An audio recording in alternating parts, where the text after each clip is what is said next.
Hey everybody, this is a piece by Fred Halliday, and it's titled The Perils of Community, Reason and Unreason in Nationalist Ideology.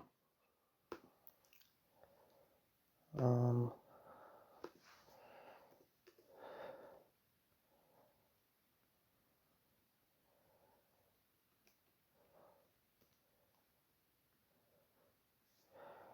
okay, let's start.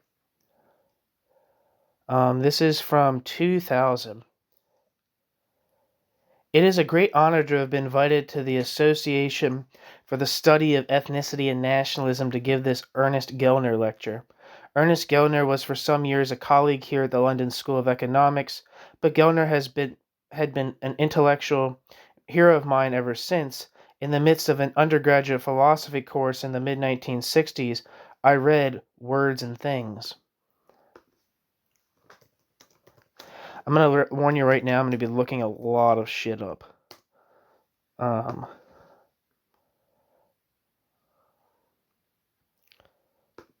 The description for Words and Things, an examination of and attack on linguistic philosophy, a special issue of cognitive neuropsychology, says, when Ernest Gellner was in his early 30s, he took it upon himself to challenge the prevailing philosophical orthodoxy of the day, linguistic philosophy, finding a powerful ally in Bertrand Russell, who provided the framework for this book. Ernest Gellner embarked on the project that was to put him on the intellectual map, the first determined attempt to state the premises and operational rules of the movement. Words and Things remains philosophy's most devastating attack on a conventional wisdom to this day. Back to the text. Ernest Gellner's contribution in substance as in style was unique. Ernest Gellner did not put up with cant. He was provocative in judgment, transgressive in regard to disciplinary boundaries. In so doing, Ernest Gellner inspired many young writers. They do not, as they say, make people like that anymore. Gellner's epigrams were a measure of the man. On the superiority of old multinational empires to communist authoritarian rule in Eastern Europe, quote, Besser Franz Josef als Josef. I don't know what that means. I'm going to look that up.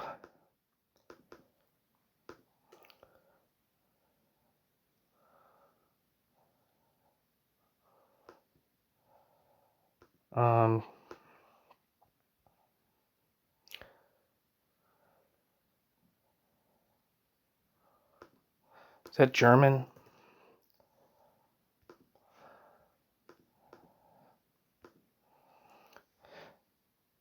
It seems like a play on words as a spelling. It says better Franz Joseph Josef than Joseph Yosif.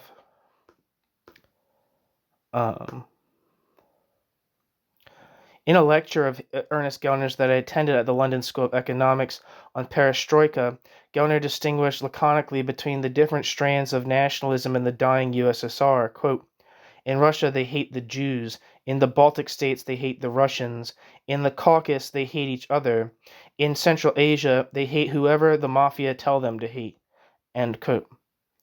I had on two issues some disagreement with Gellner, in common with others, among them Sami Zubaydah. I doubt if the model he developed in Muslim society could be so easily transposed and generalized to the contemporary context. The Muslim world is more diverse than a focus on the prevalence of one text. The Makudima of Ibn Khaldun might suggest. Its contemporary social forms and discourses more encompassing of modern secular themes than he admitted. Like I said, I'm going to be looking up a lot of shit.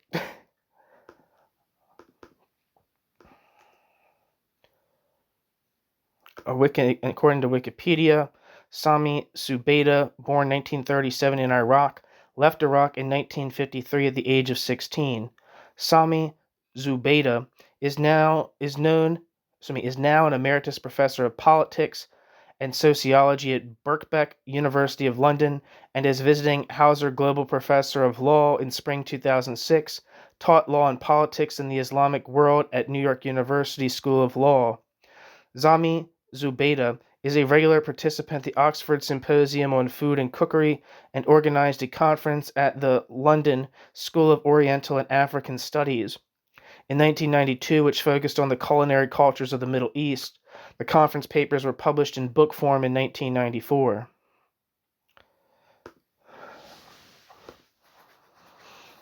Back to the text.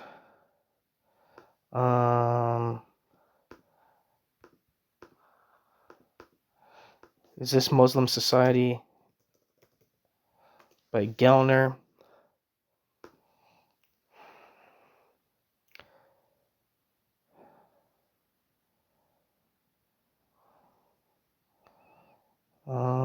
Come on, Cambridge.org.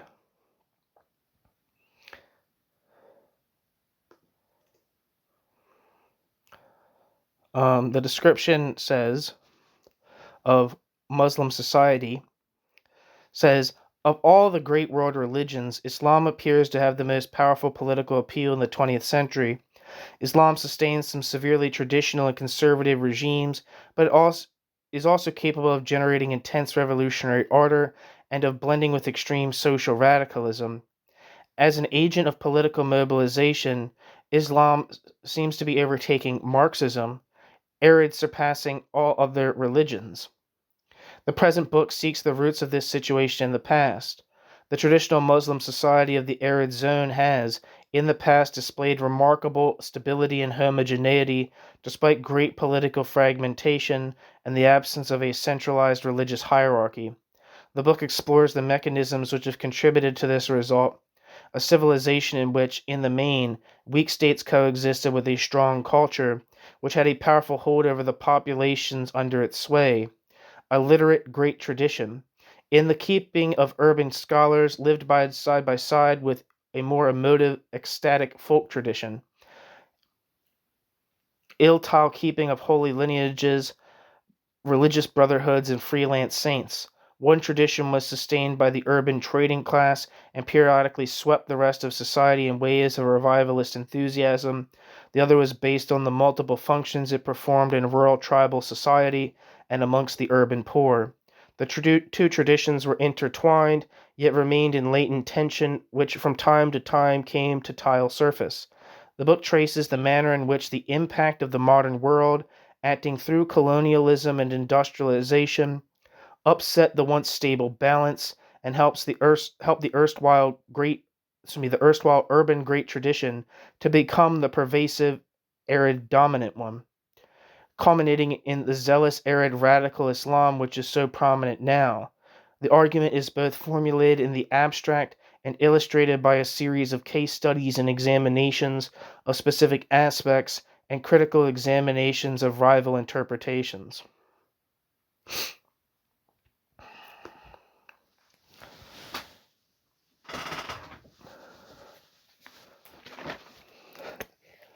Still more shit to look up in just this one sentence.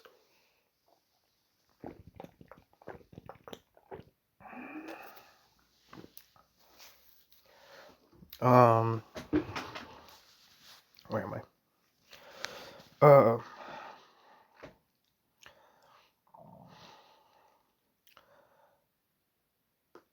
The Makudima of Ibn Khaldun.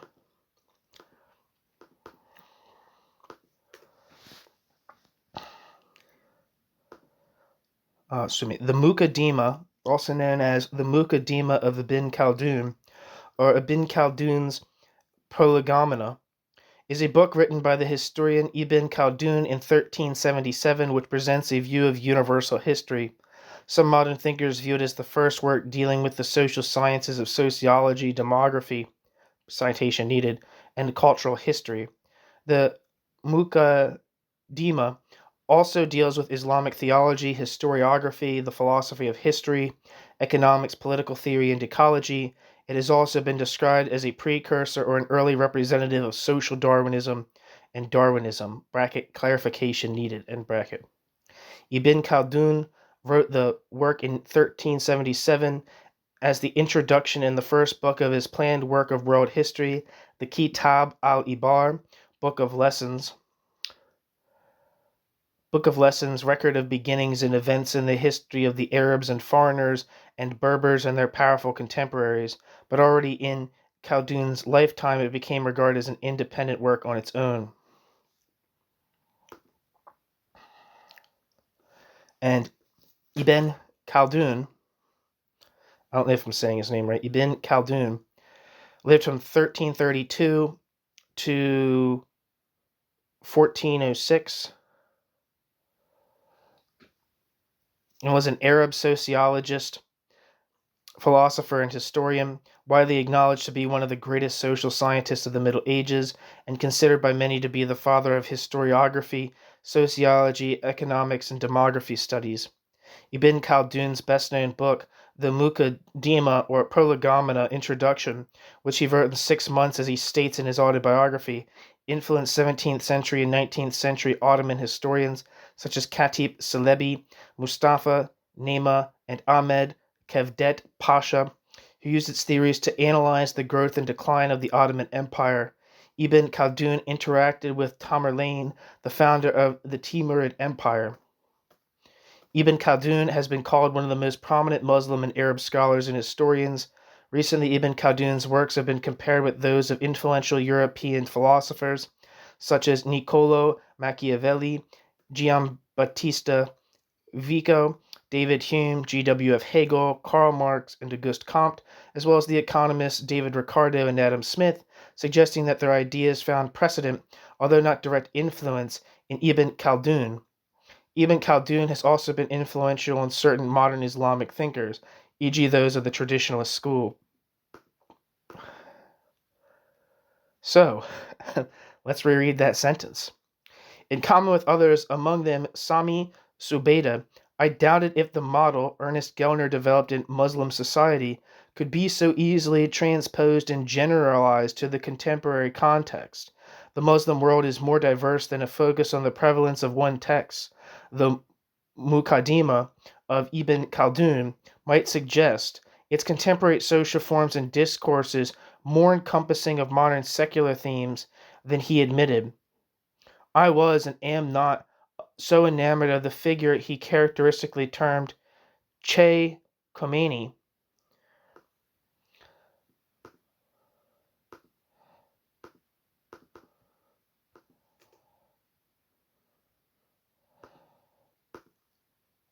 On another register, I consider Gellner's argument in the Psychoanalytic Movement, published in 1985, to be flawed, uncharacteristically subject to scientific methodology, and for an anthropologist rather too trusting in common sense, or it passes for it in these islands.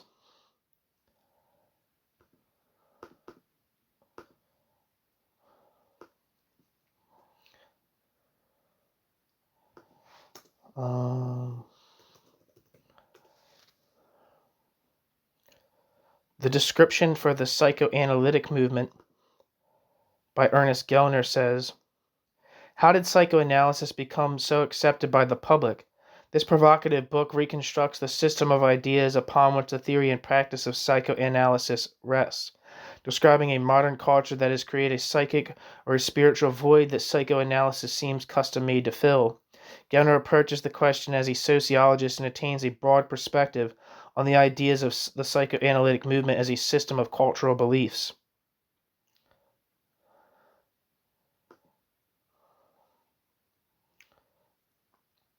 Back to the text.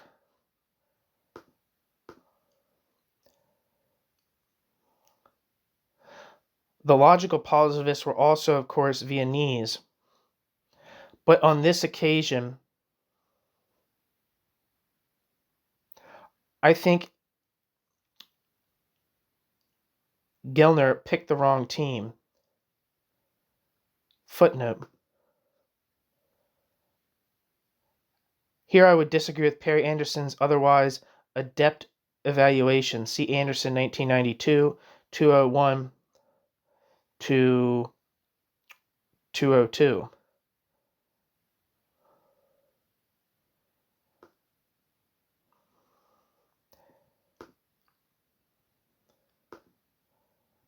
That's referring to an article by Perry Anderson titled A Zone of Engagement. Max Weber and Ernest Gellner, Science, Politics, and Enchantment.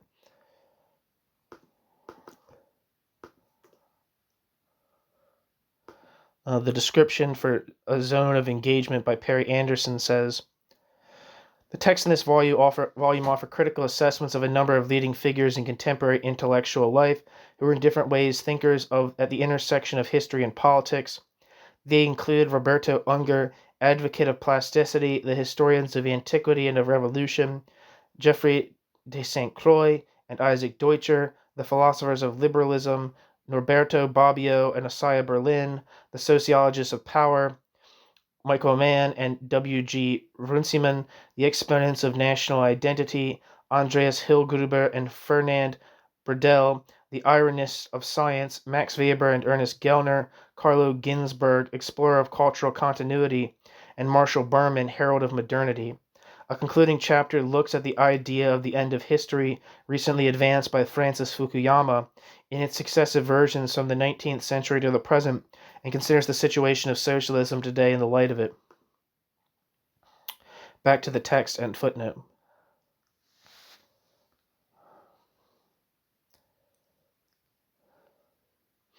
Such disagreements are part of the quality of academic life. We all owe Ernest Gellner an immense debt in argument, breadth of inquiry, critical spirit, and personal tone. It is also a great pleasure to be addressing the ASEN gathering. ASEN itself and those associated with it have made a signal internationally recognized contribution over the past few years to the study of nationalism.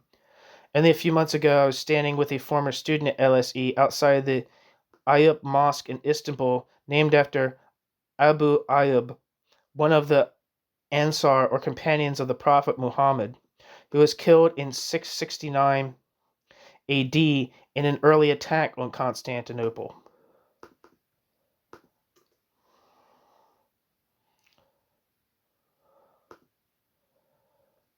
Wikipedia says Abu Ayyub al-Ansari died in 674 BC, AD. Wait, hold on. 674 AD in Yathrib, was from the tribe of Banu Najjar and a close companion and standard bearer of the Islamic prophet Muhammad. Abu Ayyub was one of the Ansar, meaning aiders, helpers, or patrons, of the early Islamic history, those who supported Muhammad after the Hijra migration to Medina in 622. The patronym Abu Ayyub means father, Abu, of Ayyub. Abu Ayyub died of illness during the first Arab siege of Constantinople.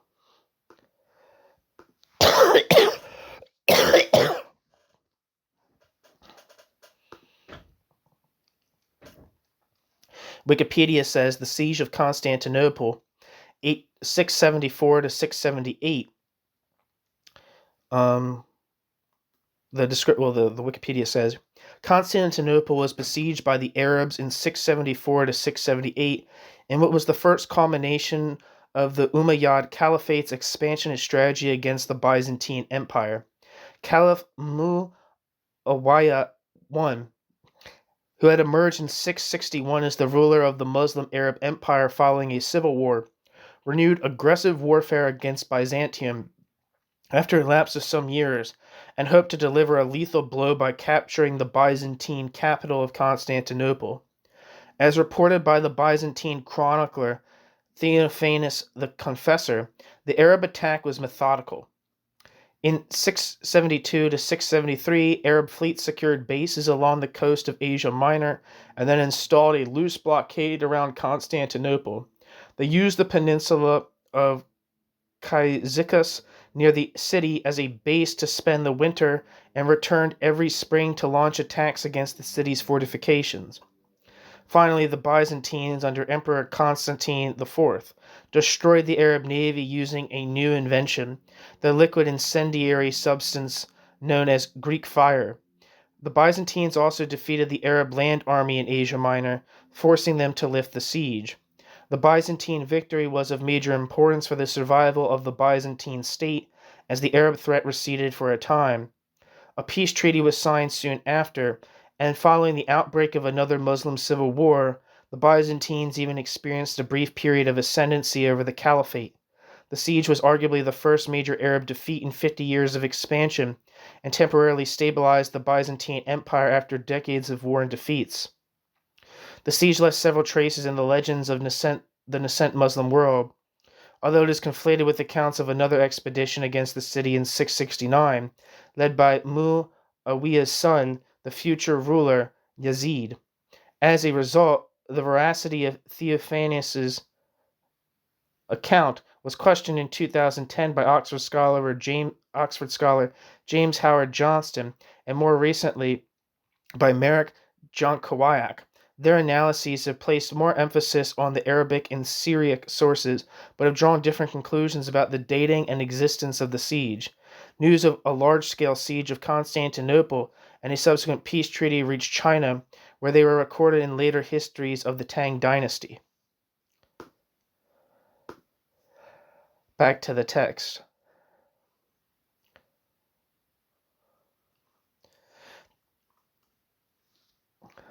Wait, I guess I should look this up too. Ayap Mosque in Istanbul. Come on.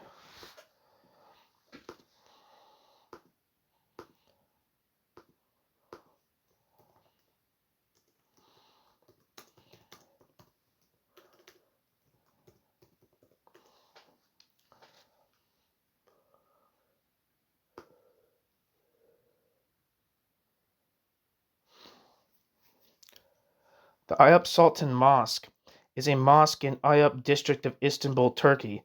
The mosque complex includes a mausoleum marking the spot where Ubi Ayap al-Ansari, or Abu Ayyub al-Ansari, the standard bearer and companion of the Prophet Muhammad, is said to have been buried. On a much older site, the present building dates from the beginning of the 19th century.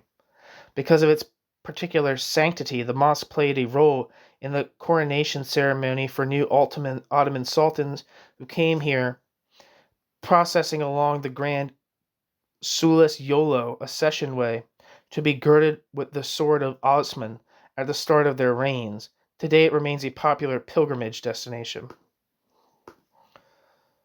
Alright, back to the text. This is the place where the Ottoman sultans were invested and later buried. It remains a site of political pilgrimage and religious respect, the focus of a particular oppositional definition of what it is to be Turkish. Suddenly, around the corner came a meter, or military band dressed in garish Ottoman uniforms.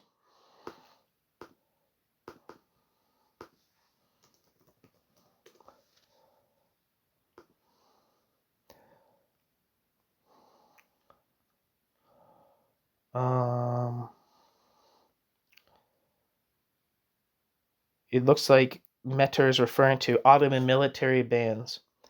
Were the first recorded military marching bands. Though often known as the meter, this term refers only to a single musician in the band. In the Ottoman Empire, the band was generally known in the plural as meteran, though those bands used in the retinue of a vizier or prince were generally known as meteran. The band as a whole is often termed meter company or meter takimi, meter platoon. In Western Europe, the band's music is also called janissary music because the janissaries form the core of the bands.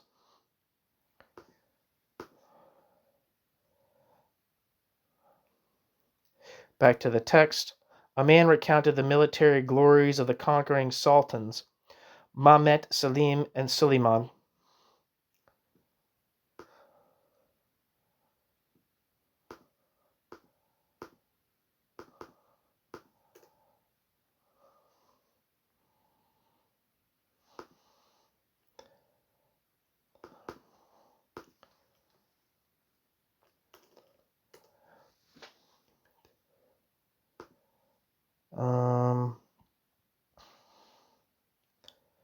Mehmet II lived from 1432 to 1481.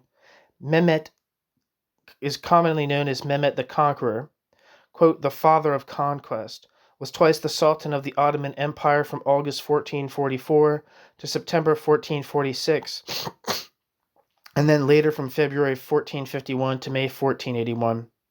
In Mehmed II's first reign, he defeated the crusade led by John Hunyadi after the Hungarian incursions into his country broke the conditions of the truce per the treaties of Edirne and Szeged. When Mehmed II ascended the throne again in 1451, Mehmed the Conqueror strengthened the Ottoman navy and made preparations to attack Constantinople. At the age of 21, Mehmed the Conqueror conquered Constantinople and brought an end to the Byzantine Empire. After the conquest, Mehmed claimed the title of Caesar of Rome, based on the fact that Constantinople had been the seat and capital of the surviving Eastern Roman Empire since its consecration in 330 AD by Emperor Constantine I. The claim was soon recognized by the Patriarchate of Constantinople, albeit not by most European monarchs. Mehmed continued his conquest in Anatolia with its reunification and in southeastern Europe as far west as Bosnia. At home, Mehmed II made many political and social reforms. He encouraged the arts and sciences, and by the end of his reign, his rebuilding program had changed Constantinople into a thriving imperial capital. Mehmed is considered a hero in modern-day Turkey and parts of the wider Muslim world. Among other things, Istanbul's Fatih district, Fatih Sultan Mehmet Bridge, and Fatih Mosque are named after him.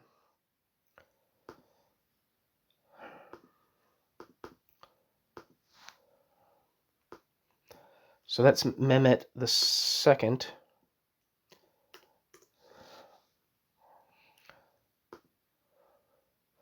Selim I, or also known as Selim the Grim or Selim the Resolute, lived from 1470 to 1520 and was a sultan of the Ottoman Empire from 1512 to 1520.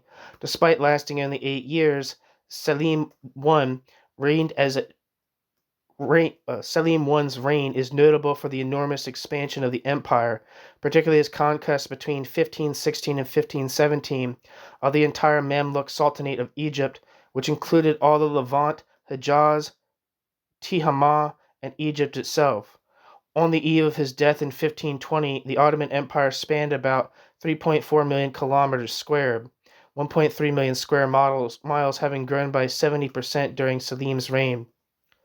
Selim I's conquest of the Middle Eastern heartlands of the Muslim world, and particularly his assumption of the role of guardian of the pilgrimage routes to Mecca and Medina, established the Ottoman Empire as the preeminent Muslim state. Selim's conquest dramatically shifted the empire's geographical and cultural center of gravity away from the Balkans and toward the Middle East. By the 18th century, Selim's conquest of the Mamluk Sultanate had come to be romanticized at the moment when the Ottomans seized leadership over the rest of the Muslim world, and consequently Selim is popularly remembered as the first legitimate Ottoman caliph. Although stories of an official transfer of the caliphal office from the Mamluk Abbasid dynasty to the Ottomans were a later invention.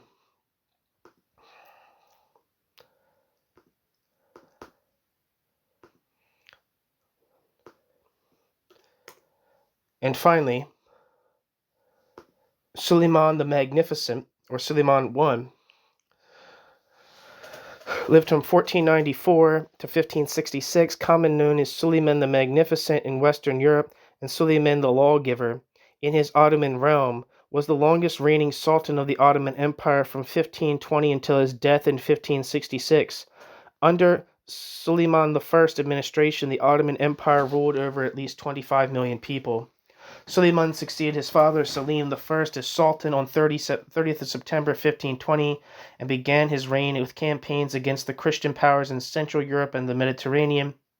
Belgrade fell to him in 1521 and the island of Rhodes in 1522 to 1523. At Mohacs in August 1526, Suleiman broke the military strength of Hungary. Suleiman became a prominent monarch of the 16th century Europe, presiding over the apex of the Ottoman Empire's economic, military, and political power.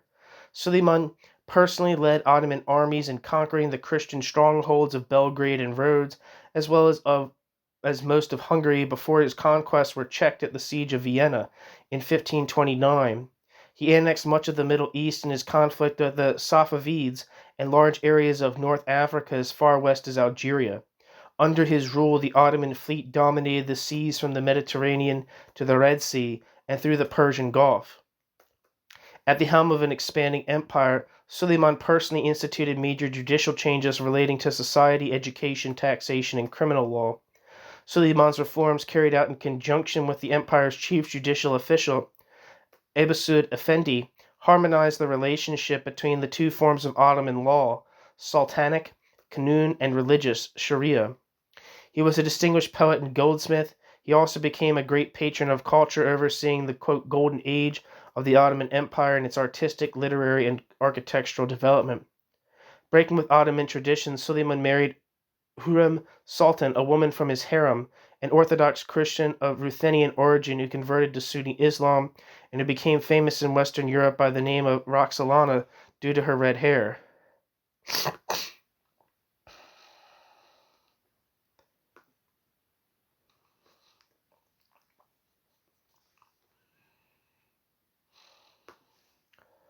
Their son, Selim II, succeeded Suleiman following his death in 1566 after 46 years of rule. Suleiman's other potential heirs, Mehmed and Mustafa, had died. Mehmed had died in 1543 with smallpox, and Mustafa had been strangled to death in 1553 at the Sultan's order. His other son, Bayezid, was executed in 1561 on Suleiman's orders, along with Bayezid's 4 sons after a rebellion. Although scholars typically regard the period after his death to be one of crisis and adaptation rather than simple decline, the end of Suleiman's reign was a watershed in Ottoman history. In the decades after Suleiman, the empire began to experience significant political, institutional, and economic changes, a phenomenon often referred to as the transformation of the Ottoman Empire. Back to the text. A man recounted the military glories of the conquering sultans, Mehmet, Selim, and Suleiman. Trumpets blared, drums banged. My companion looked at me, quote, "If only Anthony Smith could see this," end quote, he said, an observation which could, I am sure, be repeated the world over. Here was the ethno-symbolic substratum incarnate.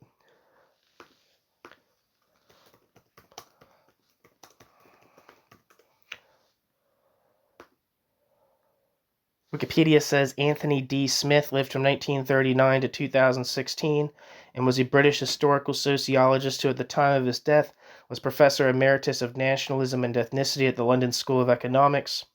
Anthony Smith is considered one of the founders of the interdisciplinary field of nationalism studies. Anthony D. Smith took his first degree in classics and philosophy at Oxford University and his master's degree and doctorate in sociology at the London School of Economics. Anthony D. Smith was the first president of the Association for the Study of Ethnicity and Nationalism. Back to the text. In the spirit of this association, and I hope of Gellner himself, I would like to make some observations on one aspect of nationalism, its normative dimensions. I want to examine the ethical doctrine of nationalism.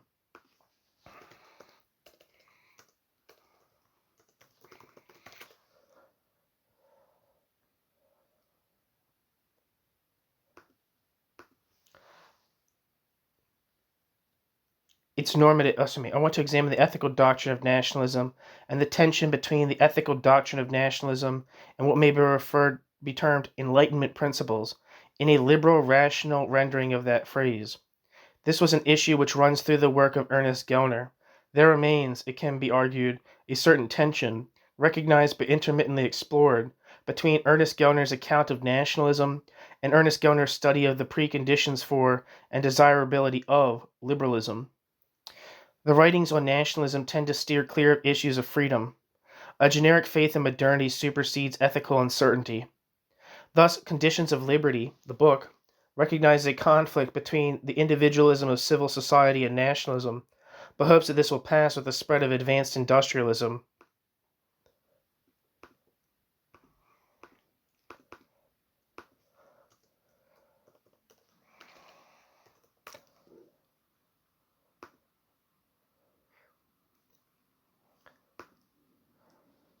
The Description of Conditions of Liberty, Civil Society, and Its Rivals by Ernest Gellner, published in 1996, says, a distinguished scholar's provocative analysis of the political forces transforming post-communist Eastern Europe, what is filling the void left by the fall of communism in the ex-Soviet Union and Eastern Europe. In this groundbreaking book, one of Europe's most distinguished social anthropologists addresses this question through an examination of the idea of the civil society, which is rooted in the Enlightenment's belief that society can be organized rationally. Back to the text. The assumption is, it would appear, that civil society has superior moral claims to nationalism, but that nationalism, defined without reference to nationalism's ethical character, as a homogeneous egalitarian culture, is a necessary feature of modernity. This tension runs through that of another prominent political thinker, much discussed in recent years, Isaiah Berlin. Others have suggested it is not entirely clear how Berlin's interest in negative liberty, freedom from, can easily sit with the collectivist claims of nationalism.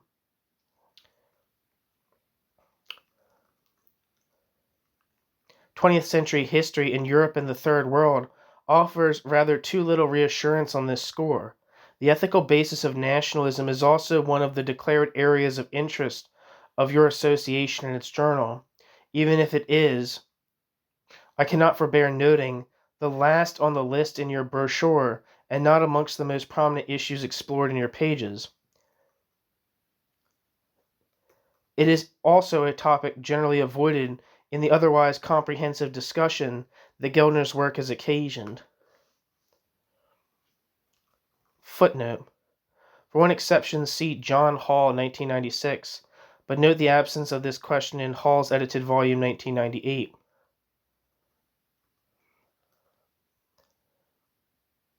That's referring to John Hall's edited volume, The State and the Nation, Ernest Gellner and the Theory of Nationalism.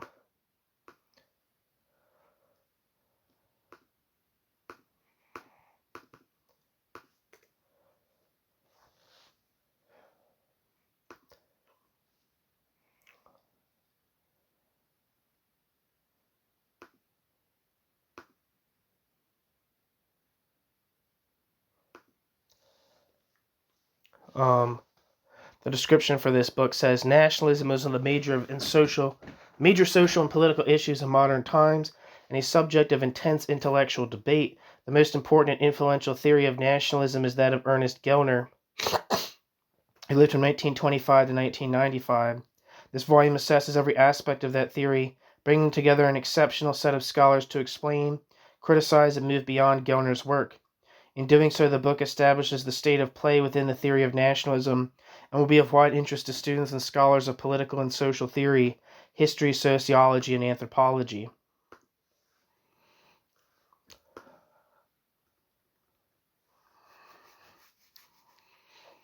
End footnote. It is, however, present in much contemporary discussion of nationalism, not least because nationalism, as an ideology and a set of beliefs, is a highly normative doctrine, a doctrine about how the world should be organized. At least 5 of the 7 core propositions identified by Anthony Smith in his classic formulation of the, quote, core doctrine are normative. I want to take this opportunity to reflect a little more explicitly on these core propositions for several reasons. To start with, I want to make clear 3 things I am not saying. First, I am not dissenting from the claim that nationalism has certain positive consequences. I welcome cultural diversity. I recognize the match that is possible between nationalism and democracy, as I do the link between nationalism and the state system. Second, I am not questioning the validity of the nationalist call for independence in situations of colonial domination conventionally understood. My argument is about nationalism within independent states, in Europe and elsewhere. Third, I am not arguing for any post-nationalist teleology. Nationalism is with us to stay, but that is all the more reason to be cautious about nationalism. Ditto the state. It has become common, almost de rigueur, for writers on nationalism to scorn cosmopolitanism and internationalism. Some of the finest writers on this topic, Tom Nairn, John Donne, Anthony Smith, have seen fit to join this list. I think Tom Nairn is like a Scottish nationalist. Tom Nairn lived from 1932 to 2023 and was a Scottish political theorist and academic. He was an honorary research fellow in the School of Government and International Affairs at Durham University. Tom Nairn was known as an essayist and supporter of Scottish independence.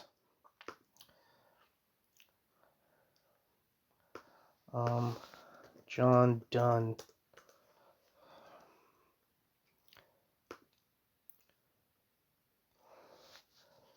Wikipedia says John Donne, born 1940, is Emeritus Professor of Political Theory at King's College, Cambridge, and visiting professor in the Graduate School of Social Sciences and Humanities in Chiba University. Back to the text. Footnote. See Tom Nairn's article, Internationalism, a Critique, in Nairn, 1997. Anthony Smith, Internationalism in Smith, 1979. John Donne, Imagined Community, The Deceptions of Socialist Internationalism, in Donne, 1985. See also Halliday, 1988. All these references are kind of separated from the notes themselves, so I'll wait to look at the references more. Back to end footnote. I want to question this dismissal, to argue instead that while nationalism has an ethical component, some of which can be justified, this cannot be treated in its own terms as the supreme good. We need to maintain a skeptical distance from such claims. They are conditional on other goods and should be subjected to rational and universalist assessment. Nationalism, in a word, needs to know its place. In terms of moral claims, it offers a significant but subaltern frame of reference.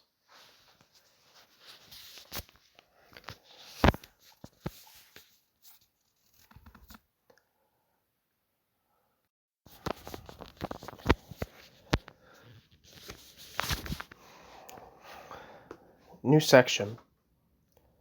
The rehabilitation of nationalism. I have been prompted to reflect on these issues by what I would term the rehabilitation of nationalism.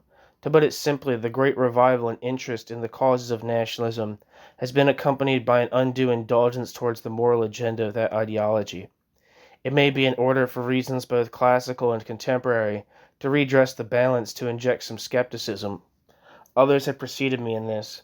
Eric Hobsbawm, Martha Nussbaum, Margaret Canavan, Elizabeth Fraser, Nicola Lacey, and David Lubin, to name but 6. But the balance of the argument is very much on the other side. In the UK and North America, this is particularly clear. First, we have seen in recent years quite a considerable body of literature which makes the case for the core propositions outlined by Anthony Smith, explicitly in regard to nationalism itself. This may take the form of arguments as to the compatibility of nationalism with liberalism or democracy, or the broader claim of nationalism as, quote, not unreasonable application of Enlightenment principles to the complexities of modern polities and societies, end quote. See Smith, 1983. David Miller's work has made it in a liberal vein.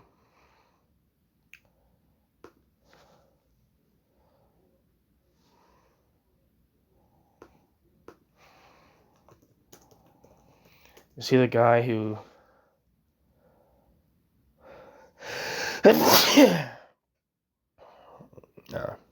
whatever. Moving along. Roger Scruton's On Brighton Beach in more conservative form. This favorable judgment on nationalism is compounded by a second trend, that of recent developments in the field of political theory. Here there has been much talk of community, culture, identity, and of the impossibility of universalist or rationalist principles. It has been generally acceptable to repudiate the universalism and rationalism of previous generations. The main problem liberal theory addresses is how to reconcile a conflict of different cultures and traditions. Alistair MacIntyre, Raymond Plant, Stuart Hampshire, Michael Walzer, John Rawls, John Gray, Richard Rorty, as well as Samuel Huntington have advanced such arguments. There is, thirdly, an ethical inflection in the debate that has preoccupied the study of nationalism, namely that between the modernists and the perennialists and the ethno-symbolists in-betweens. This debate has not been explicitly about normative principles, but there is an immanent logic at work here. For perennialists, the answer is simple: obey the tradition and the community. This is what Herder, Mazzini, and other followers enjoin. For modernists and the in-betweens, there is also ethical import. For some, notably Cadorti or Hobsbawm, nationalism is, by dint of its very artificiality and modernity, to be questioned.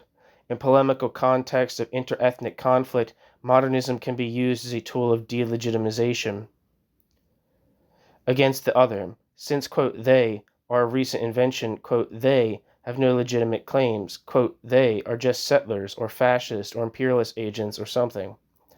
That's precisely what people say about Israel, which I'm sure is what he's referring to here. Maybe I'm wrong, though. However, in the academic context, there is a tendency to reach, by different route, the conclusion of the perennialists. For once it is argued that nationalism is, in broad terms, structurally determined, a product of modernity, or industrialization, or of other objective and presumably irresistible forces, then the question of normative interrogation or repudiation does not appear to arise. This is, of course, the difficulty with all structuralist explanation. If you explain war in this way, then ethical choices do not arise, just as if revolution is an inexorable product of the contradictions of capitalism, then all else falls into place. The same would tend to be, albeit not inevitably, in regard to nationalism. You have to take the ethical premises with the shopping hamper of modernity. I would doubt if Gellner held this view, but his resolution was not sufficiently clear. To these three factors that inflect the ethical discussion in favor of nationalism, I would add a fourth, that pertains not so much to the study of nationalism as such, but to the broader intellectual zeitgeist, the intellectual and more specifically academic context in which nationalism is studied. I do not want to hypostatize this, but would identify two trends, contradictory in themselves, which converge in reducing the ethical space for discussing nationalism. One is the new materialism, derived from a reading of Darwinism and evolutionary biology. Arguments from the genetic, programmed, inexorable character of human behavior can easily be used to make nationalism, aka intergroup and interidentity conflict, appear as a natural phenomenon. Everyone has these days, it seems, an opinion about primitive society, what one critic has termed, quote, Flintstone's social science. We hear a lot about the need for humans to live in groups and the inevitability of the inherited. Quote, men cannot live without the primordial, end quote. Edward Shills tells us.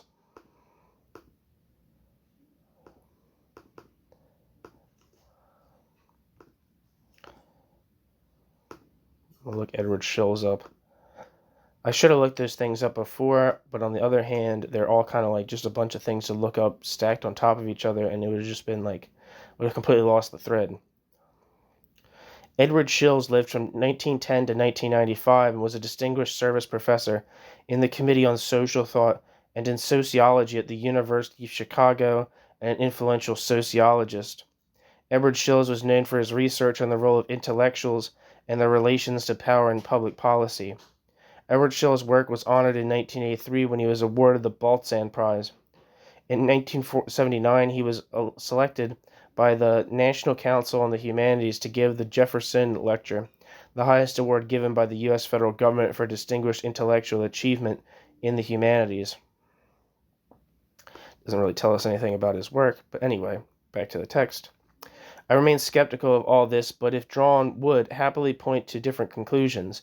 If human behavior is anything to go by, then curiosity about the other in all sorts of ways is at least as common as the other. Herodotus noted this some time ago. We are in the same degree xenophiliacs. We are all in some degree xenophiliacs, even if we pretend not to be.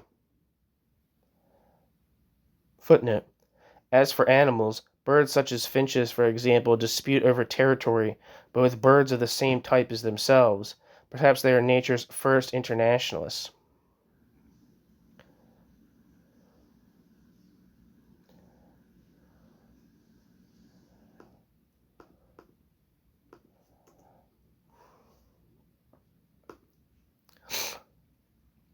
And Herodotus, the Wikipedia for Herodotus says, Herodotus lived from 484 to 425 BC, was a Greek historian and geographer from the Greek city of Halicarnassus, now Bodrum, Turkey, under Persian control in the 5th century BCE, and a later citizen of the Turi in modern Calabria, Italy. He wrote the Histories, a detailed account of the Greco-Persian Wars, and was the first writer to apply a scientific method to historical events. He has been described as the father of history, a title conferred on him by the ancient Roman orator Cicero, and the father of lies by others. The histories primarily cover the lives of prominent kings and famous battles, such as Marathon, Thermopylae, Artemisium, Salamis, Plataea, and Mycale. His work deviates from the main topics to provide a cultural, ethnographical, geographical, and historiographical background that forms an essential part of the narrative and provides readers with a wellspring of additional information. Herodotus was criticized in ancient times for his inclusion of legends and fanciful accounts in his work. The contemporaneous historian Thucydides accused Herodotus of making up stories for entertainment. He retorted that he reported what he could see and was told. A sizable portion of the histories has been confirmed by modern historians and archaeologists.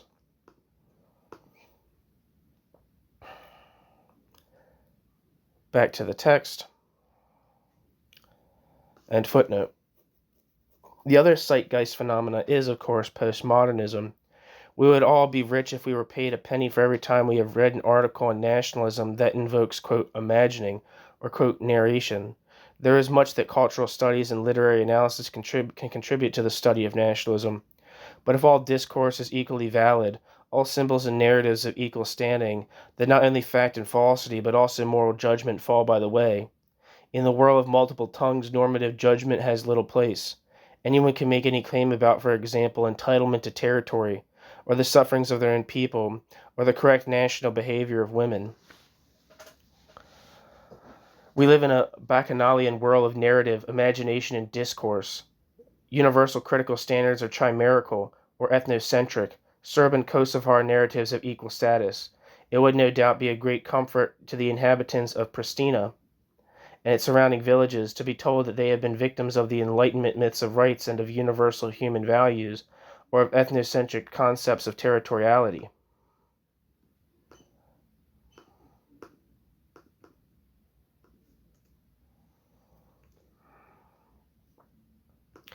According to Wikipedia, Pristina is the capital and largest city of Kosovo. It is the administrative center of the eponymous municipality and district. In antiquity, the area of Pristina was part of the Dardanian kingdom. The heritage of the classical era is represented by the settlement of Ulpiana. After the Roman Empire was divided into western and an eastern half, the area remained within the Byzantine Empire between the 5th and 9th centuries. In the middle of the 9th century, it was ceded to the First Bulgarian Empire, before falling under Byzantine occupation in the early 11th century, and then in the late 11th century to the Second Bulgarian Empire. The growing kingdom of Serbia annexed the area in the 13th century, and remained under the Serbian Empire in the 14th century, up to the start of the Ottoman era, 1389 to 1455. The next centuries would be characterized by Ottoman rule. During this period, Pristina developed from a village to a major urban center of the region. Following the end of the First Balkan War in 1914, Pristina became a part of the newly formed Kingdom of Serbia. In 1948, it was chosen as the capital of the province SAP Kosovo under the statehood of Yugoslavia. Furthermore, Pristina would continue to serve as the capital of Kosovo after its 2008 independence from Serbia. Pristina seems to have been a small village before the late 15th century. It is first recorded in 1342 as a village during the reign of Stefan Dusan and about a century later in 1455 at the beginning of the Ottoman era. It had a small population of 300 households. In the following century, Pristina became an important mining and trading center due to its strategic position near the rich mining town of Novo Brdo. The city was known for its trade fairs and items such as goat skin and goat hair as well as gunpowder. Pristina is the capital and the economic, financial, political, and trade center of Kosovo due to its location in the center of the country. It is the seat of power of the government of Kosovo, the residences for work of the President and Prime Minister of Kosovo, and the Parliament of Kosovo. Pristina is also the most important transportation junction of Kosovo for air, rail, and roads. Pristina International Airport is the largest airport of the country and among the largest in the region. A range of expressways and motorways, such as the R6 and R7, radiate out the city and connect it to Albania and northern Macedonia. Pristina will host the 2030 Mediterranean Games.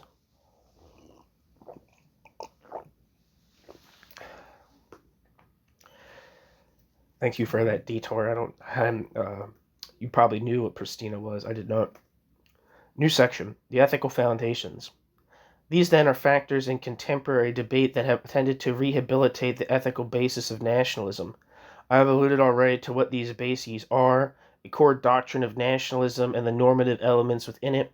Any critique of such assumptions, of course, runs the risk of simplification and of claims that I have misrepresented that what some or most nationalists think. I would, however, argue very much along the lines laid out by theorists of nationalism themselves that there is a core doctrine and that ethical claims are present within it. Let me therefore cite propositions, 5 out of 7, that Anthony Smith lists in Theories of Nationalism. Quote, the source of all political power is the nation, the whole collectivity. For freedom and self-realization, men must identify with the nation. Nations can only be fulfilled in their own states. Loyalty to the nation-state overrides other loyalties. The primary condition of global freedom and harmony is the strengthening of the nation-state. End quote.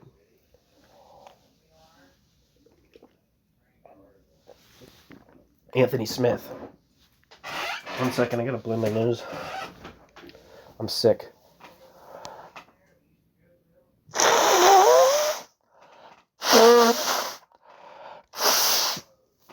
Excuse me. Sorry about that. If we try to assess the compatibility of these propositions with other principles, and in particular with Enlightenment principles, we will be told that we have another problem of definition, how to define the Enlightenment. I think this is a red herring. We can easily set out a group of values that are, conventionally, associated with the Enlightenment: reason, progress, freedom of the individual, equality, truth. Applying this more explicitly to politics and to international relations, we can say that Enlightenment entails, on the domestic front, democracy, the rule of law, and internationally peace and cooperation among states. As part of this skeptical and rational approach, we can include what would later be termed internationalism, a granting of precedence to general rather than specific loyalties. How do we then match the ethical claims of nationalism against those of the Enlightenment? Well, we have 4 options. In a brisk Gellnerite way, one could say that there are as follows.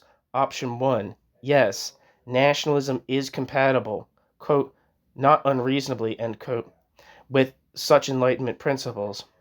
This I take to be the view of Anthony Smith himself, as of David Miller, Margaret Canavan, and Yael Tamir.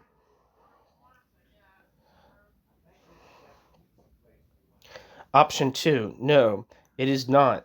Nationalism is irrational, reactionary, undemocratic, and so forth. This is the import of much liberal and socialist criticism over the past century and a half. Option 3, yes, but the rendering of the Enlightenment is itself distorted.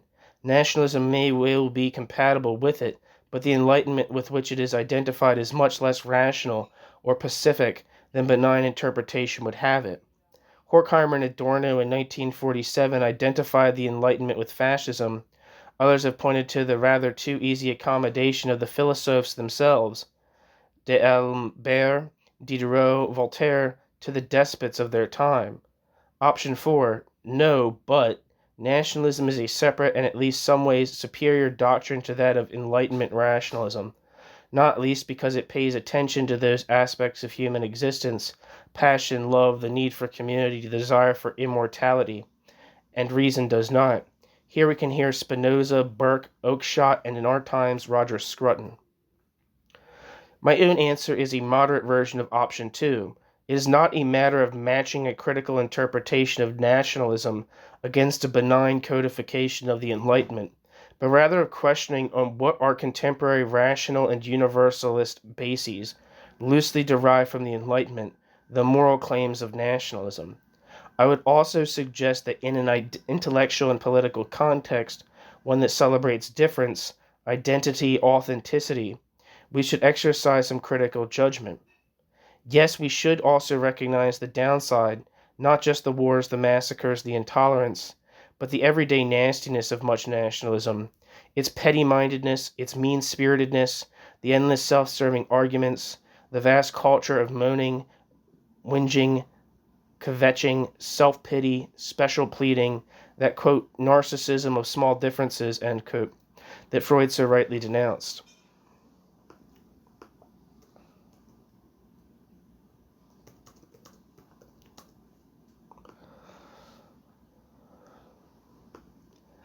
Wikipedia says, in psychoanalysis, the narcissism of small differences is the idea that the more a relationship or community shares commonalities, the more likely the people in it are to engage in interpersonal feuds and mutual ridicule because of hypersensitivity to minor differences perceived in each other. The term was coined by Sigmund Freud in 1917 based on the earlier work of English anthropologist Ernest Crawley. Crawley theorized that each individual is separated from others by a taboo of personal isolation, which is effectively a narcissism of minor differences. Back to the text. In this spirit of skeptical accommodation, I want to look, in summary form, at 4 areas where this tension arises and where, I would argue, nationalism cannot be accepted as the supreme or primary moral value. These are, first, self-determination. Second, the relation between the claims of nationalism and those of international norms and politics. Third, the moral claim of nationalism about individuals and those who are not co-nationals, foreigners. Fourth, the relation of nationalism to history. New section, enduring tensions, conditions of self-determination. The conditions of self-determination is a subheading. Let me begin with the central ethical claim of nationalism, that of the right of nations to self-determination. This is now generally, if not universally, interpreted to mean the right to independence.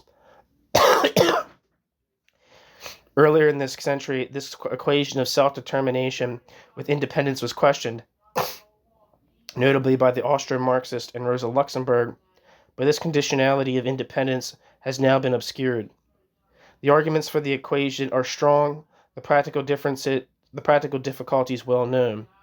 What I would question, however, are 2 aspects of this claim that are too little discussed and which detract from its absolute character. First of all, one should be able to discuss the question of whether independence is worth it.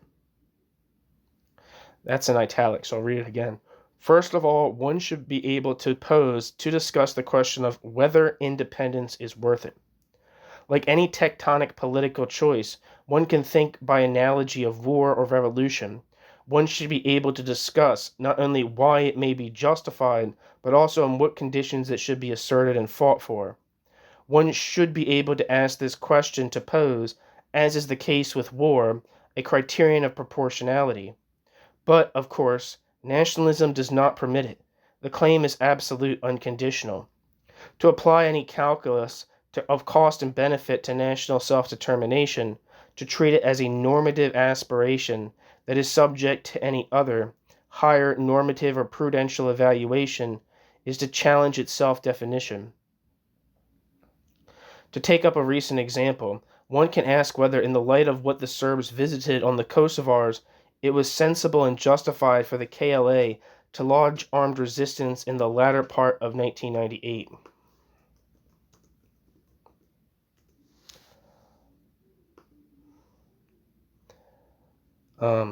The KLA is the Kosovo Liberation Army. The Kosovo Liberation Army was an ethnic Albanian separatist militia that sought the separation of Kosovo, the vast majority of which is inhabited by Albanians, from the Federal Republic of Yugoslavia and Serbia during the 1990s.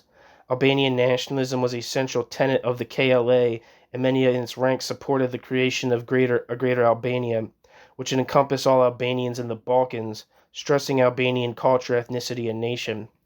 Military precursors to the KLA began in the late 1980s with armed resistance to Yugoslav police trying to take Albanian activists in custody. By the early 1990s, there were attacks on police forces and Secret Service officials who abused Albanian civilians.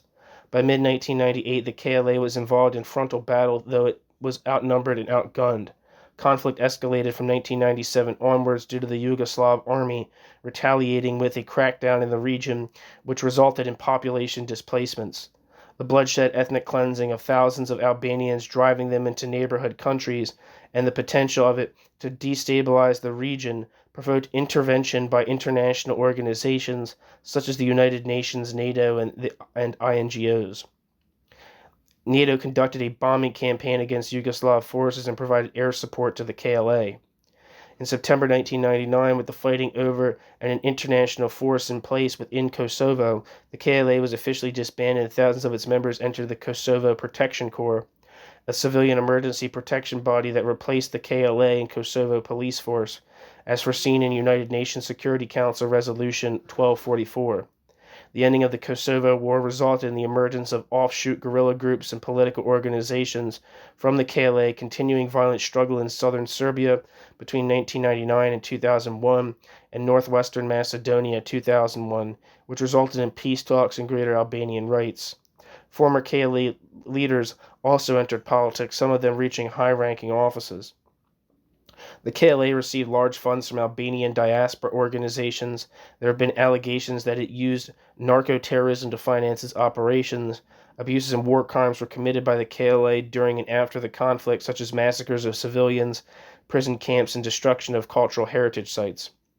In April 2014, the Assembly of Kosovo considered and approved the establishment of a special court to try cases involving crimes and other serious abuses allegedly committed in 1999 to 2000 by members of the KLA. In June 2020, the Kosovo Specialist Chambers and Specialist Prosecutor's Office filed indictments for crimes against humanity and war crimes against a number of former KLA members, including the former president of Kosovo, Hashim Tasi.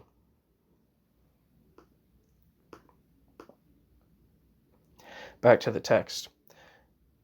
No one need have any illusions about what Serbia had done to Kosovo from 1989 onwards, but might not the strategy exploiting all peaceful political options in a protracted confrontation short of all-out war been more sensible? The KLA escalation of 1998, leading to the NATO air offensive itself, promoted Milosevic's ethnic cleansing.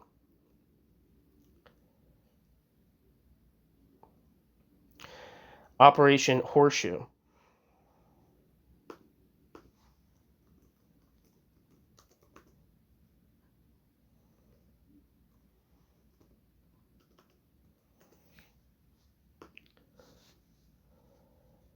Wikipedia says, Operation Horseshoe was a 1999 alleged plan to ethnically cleanse Albanians in Kosovo. The plan was to be carried out by Serbian police and the Yugoslav army. In 2011, former Bulgarian Foreign Minister Nadezhda Mihailova revealed in a TV documentary that the Bulgarian government had turned over to Germany an unverified report compiled by its military agency, which, quote, made clear, end quote, the existence of the plan, even though the military intelligence warned that the information could not be verified. Expulsions of ethnic Albanians did occur during the Kosovo War, as Serbian forces expelled 848,000 to 863,000 Kosovo Albanians and caused the displacement of up to 590,000 within Kosovo. Back to the text. I do not wish to contradict an affirmative answer. I do think it should be possible to pose the question. The KLA exposed their people to terrible danger and suffering, from which in the end NATO rescued them.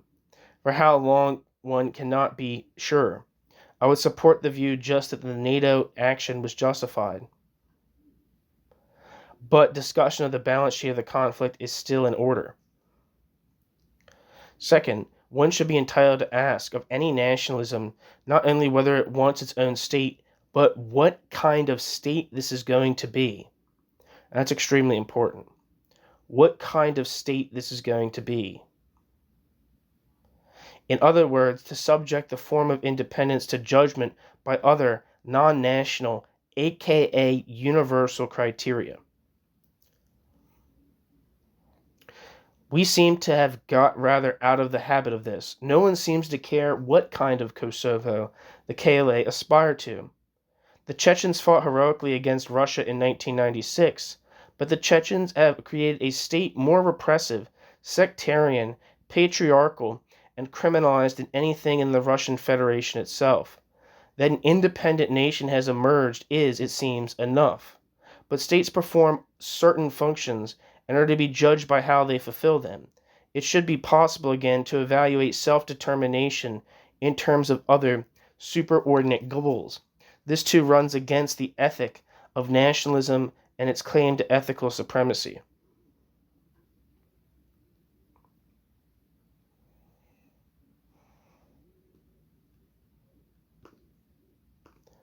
So I want to copy that down.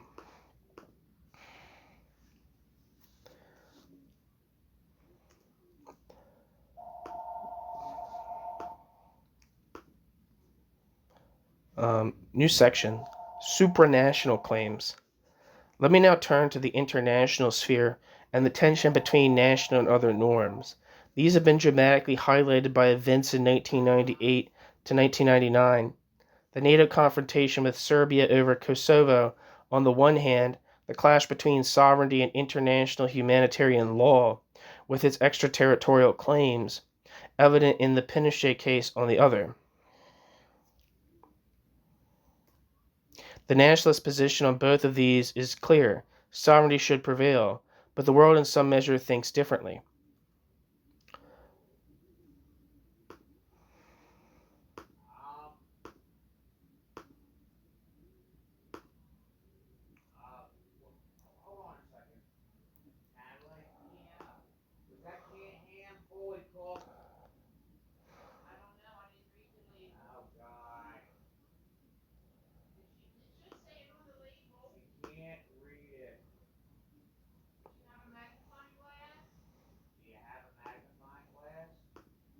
Sorry, had to copy that down. The thing I copied down earlier, I couldn't get it in one go. Most discussion of the normative claims of nationalism concerns the domestic normative context. The argument is how nationalism and other political principles can be reconciled with one state or nation. But I would argue this is the wrong place to start. It already presupposes that which must be argued, namely the normative primacy of the domestic space. The only disagreement is what, nationality or some other principle, should be supreme. I want, by contrast, to argue a different case, namely that this domestic context, however construed, should not be the supreme point of reference, but instead be subject to normative concerns of a broader, cosmopolitan kind. In normative and analytical context, the state is not just a domestic unit relating to its own society. It is an international unit. It faces both ways. Both analytically and normatively, we need to look at the state in both contexts. I am not assuming that the world is about to be gripped by internationalist or cosmopolitan fervor, or that most people look unequivocally to a reference point beyond the nation. I am arguing that on normative grounds, that the claims of the domestic unit should be conditioned by, and, where a conflict arises, subordinate to a broader normative context. I want, therefore, to look at the sphere of international relations, and in particular at the claim that loyalty to nation state overrides other loyalties.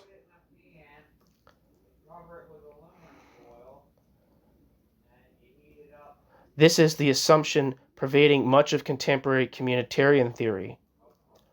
Walzer and Rawls, for example, are content to let their ethical judgments end, or at least peter out at the frontier. This issue causes defenders of nationalism, let alone nationalists, few problems. Even David Miller, who addresses it, ends up in the second of his three core arguments by arguing that we cannot accept the superiority of international or supranational obligations.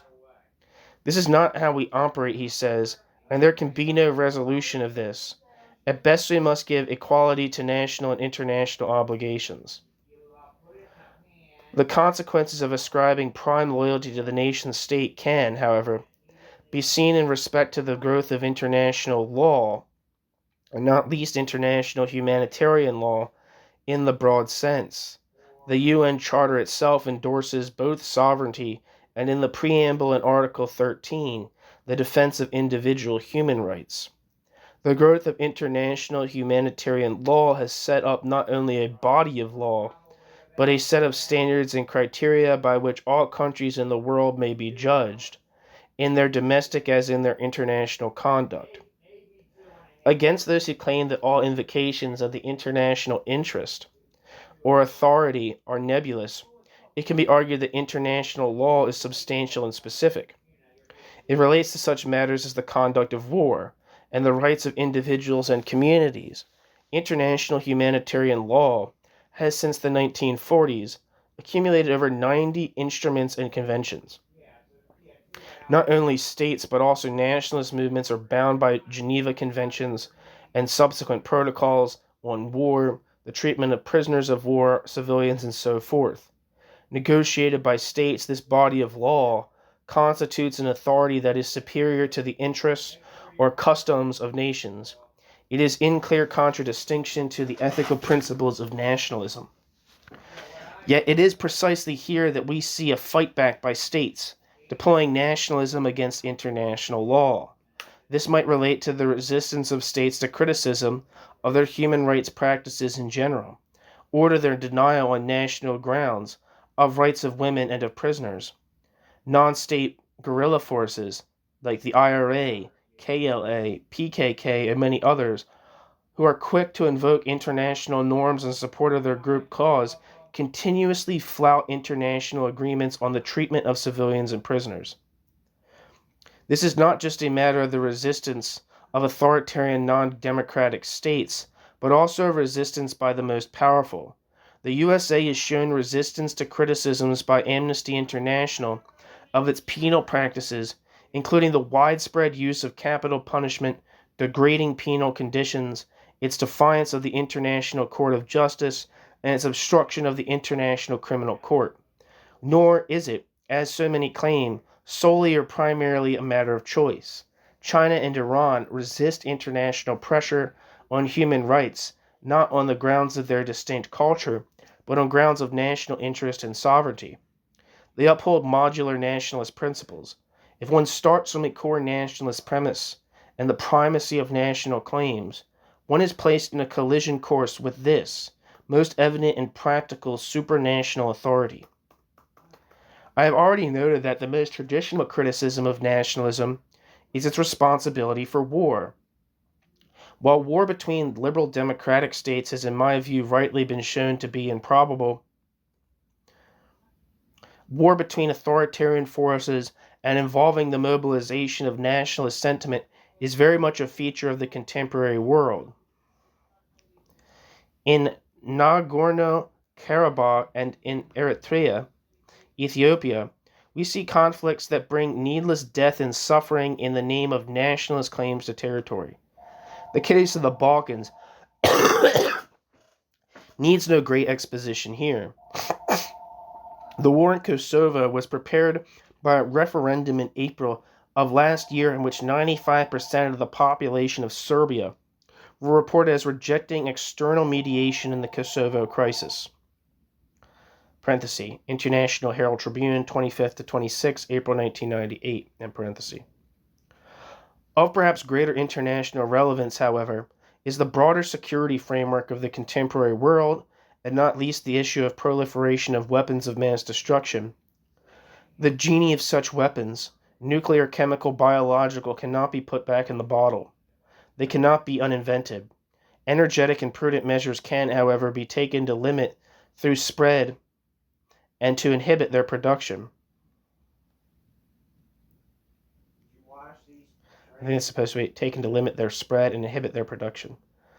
This is what, grosso modo, the international community is engaged in doing these past decades. It is regrettable that some nations have nuclear weapons, but their numbers should be reduced. This is no reason for others to acquire them. What we have seen, however, is a rejection based on nationalist arguments of such endeavors, especially in the nuclear field. The explosion by India and then Pakistan, 1998, of nuclear devices drove a coach and horses through the non-proliferation regime.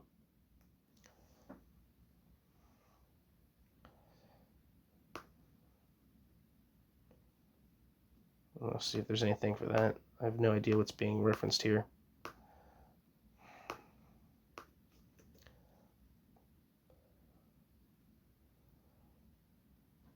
I'm not really seeing anything simple for it. India, as the initiator, was primarily responsible. India's justification were a mixture of invocation of historical damage to India and arguments about a Chinese threat. On nationalist grounds, both were justified. India is in the grip of a chauvinist mood, ugly towards its Muslim and lower caste inhabitants, dangerous towards the outside world. Yet at the core is a restatement of language that is central and universal moral agenda of nationalism.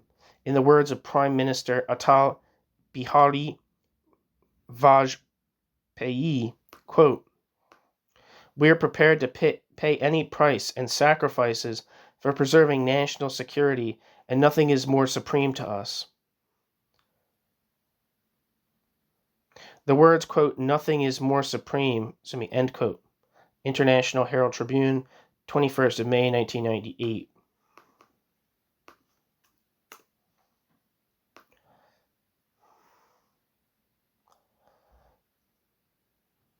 Wikipedia says, Atal Bihari Vajpayee lived from 1924 to 2018 and was an Indian politician, statesman, and poet who served as the Prime Minister of India for a term of 13 days in 1996 and then for a period of 13 months from 1998 to 1999, followed by a full term from 1999 to 2004. Vajpayee was the first non-Congress Prime Minister to serve a full term in the office. Vajpayee was one of the co-founders and a senior leader of the Bharatiya Janata Party. Vajpayee was a member of the RSS, a Hindu nationalist volunteer organization. He was also a Hindi poet and a writer. Vajpayee was a member of the Indian Parliament for over 5 decades, having been elected 10 times to the Lok Sabha, the lower house, and twice to the Rajya Sabha, the upper house. He served as the member of Parliament from Lucknow, Gwalior, New Delhi, Balrampur constituencies.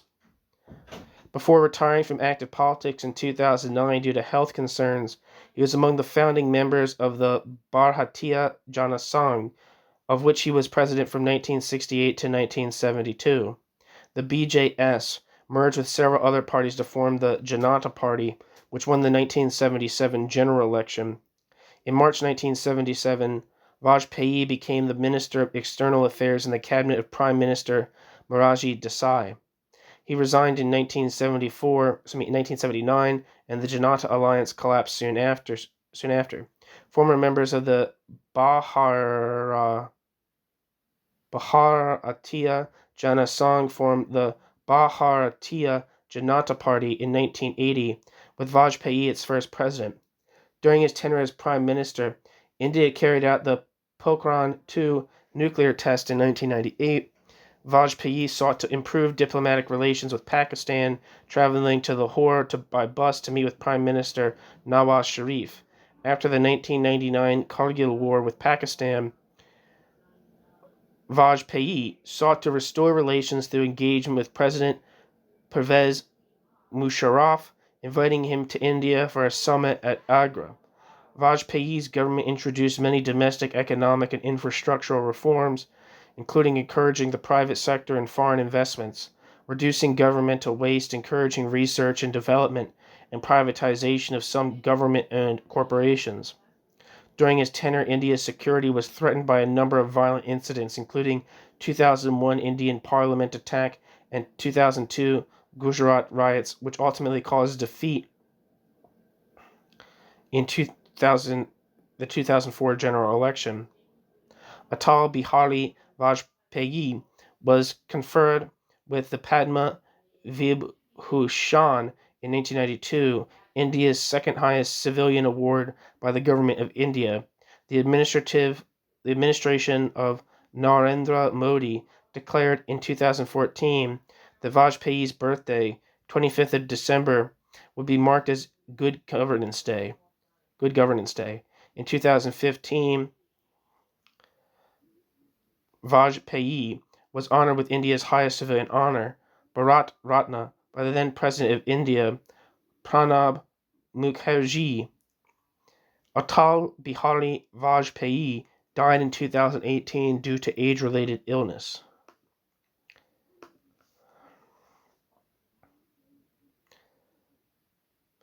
Back to the text. The words, quote, "nothing is more supreme," end quote, are familiar to any nationalism. The father of the bomb, APJ Abdul Kalam, justified his actions in fine nationalist form, quote, "We think and act like a nation of 1 billion people, and not like that of 1 million people. Dream, dream, dream. Conduct these dreams into thought, then transform them into action," end quote.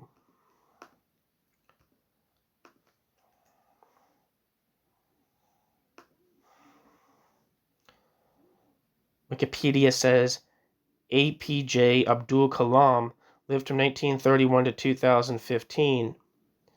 APJ Abdul Kalam was an Indian aerospace scientist and statesman who served as the 11th President of India from 2002 to 2007. Born and raised in a Muslim family in Ramswaram, Tamil Nadu, he studied physics and aerospace engineering. Abdul Kalam spent the next 4 decades as a scientist and science administrator, mainly at the Defense Research and Development Organization and Indian Space Research Organization, and was intimately involved in India's civilian space program and military missile development efforts. He thus came to be known as the Missile Man of India for his work on the development of ballistic missile and launch vehicle technology. APJ Abdul Kalam also played a pivotal organizational, technical, and political role in India's Pokhran-2 nuclear test in 1998, the first since the original nuclear test by India in 1974. APJ Abdul Kalam was elected as the 11th President of India in 2002 with the support of both the ruling Bharatiya Janata Party and the then opposition Indian National Congress. Widely referred to as the, quote, "People's President," Abdul Kalam returned to his civilian life of education, writing, and public service after a single term. He was a recipient of several prestigious awards, including the Bharat Ratna, India's highest civilian honor. While delivering a lecture at the Indian Institute of Management, Shillong, Kalam collapsed and died from an apparent cardiac arrest on the 27th of July 2015, aged 83.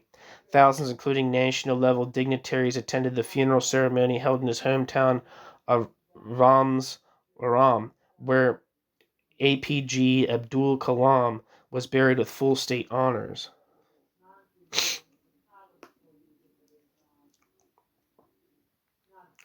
I want to look at the Wikipedia for this nuclear weapons test that's being discussed. Pokhran-2, Operation Shakti, was a series of 5 nuclear weapons tests conducted by India in May 1998. The bombs were detonated in the Indian Army's Pokhran test range in Rajasthan. It was the second instance of nuclear testing conducted by India after the first test, codenamed Smiling Buddha, was conducted in May 1974. Pokhran-2 consisted of 5 detonations, the first of which was a high-yield fusion bomb, while the remaining 4 were fission bombs. 1 fusion and 2 fission bombs were detonated on the 11th of May, 1998, and 2 more fission bombs were detonated 2 days later on the 13th of May, 1998. The tests were collectively called Operation Shakti, and the 5 nuclear bombs were designated as Shakti 1 through to Shakti 5. The tests achieved their main objective of giving India the capability to build fission and thermonuclear weapons with yields of up to 200 kilotons. Their chairman of the Indian Atomic Energy Commission described each one of the explosions to be equivalent to several tests carried out over the years by various nations. The Indian government convened a press conference to announce the test and declared India as a full-fledged nuclear state. As a consequence of the test, United Nations Security Council Resolution 1172 was enacted and economic sanctions were imposed by a number of countries, including Japan and the United States.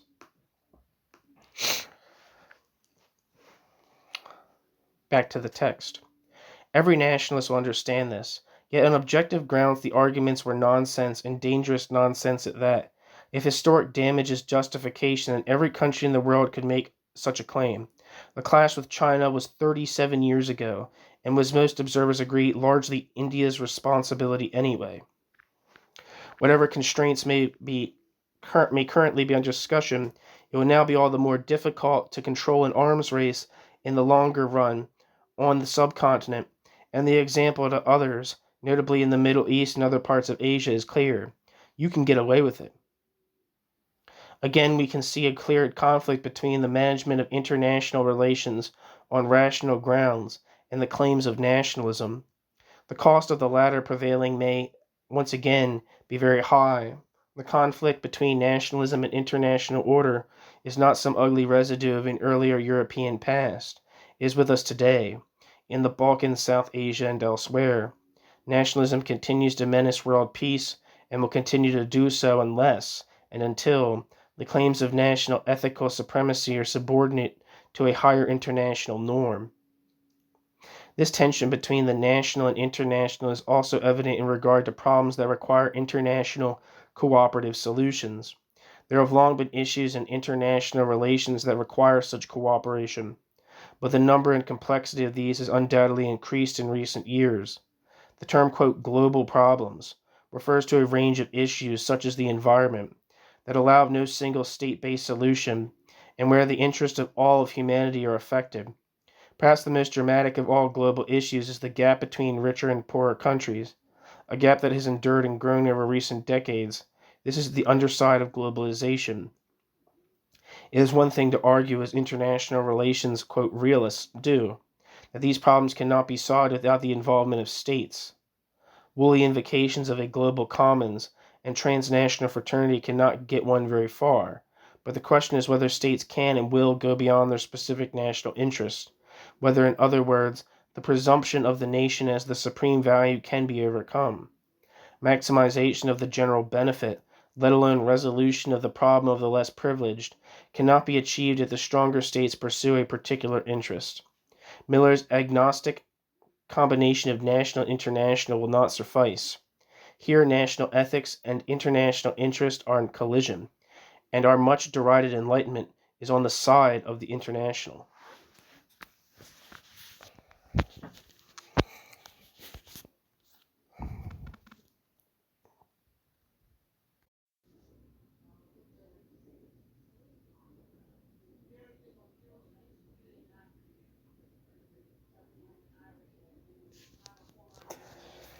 New section. The moral agenda. If self-determination and ethical primacy are two such ethical claims, that of the state's authority over the individual is another central tenet of nationalism. This is an issue that for 3 centuries at least political theory has sought to resolve. Contract theory, Rousseauian community theory, and much of democratic theory addresses this issue. The claim of nationalism is, however, a strong claim. It is indeed twofold. The claim of nationalism is, however, that all individuals have to belong to it. So I gotta repeat that whole sentence, I fucked it up. The claim of nationalism is, however, a strong claim. The claim is indeed twofold. that all individuals have to belong to a nation, and, second, that individuals owe prime loyalty to that nation. Quote, prime means that this loyalty is greater than and supervenes loyalty either to any subnational group, such as the family, tribe, or locality, or any supranational loyalty, be it humanity as a whole, or religious or social groupings. This also has strong gender dimensions, as feminist critiques of nationalism have shown. To be an individual outside the nation is the worst of all. As Michael Ignatieff has written, quote, being only yourself is what ethnic nationalism will not allow. When people come, by terror or exaltation, to think of themselves as patriots first, individuals second, they've embarked on a path of ethical abdication, end quote. Michael Ignatieff. This was a claim made with great force by the founders of nationalism. They, Rousseau and Mazzini, for example, insisted on it. It is inscribed in the worldwide use of, quote, disloyalty, quote, treachery, as a supreme form of disapprobation. This claim to authority by the nation allows, under certain conditions, of a more liberal and reasonable interpretation. In some cases, individuals are at liberty to leave physically their countries. In others, they can remain within through provisions for conscientious objection, for example. But there can be little doubt that for most nationalists and most people, most of the time these are at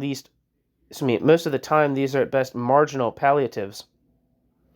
The central claim is that nationalism, as defined by the dominant groups within that community, commands the loyalty of all others within.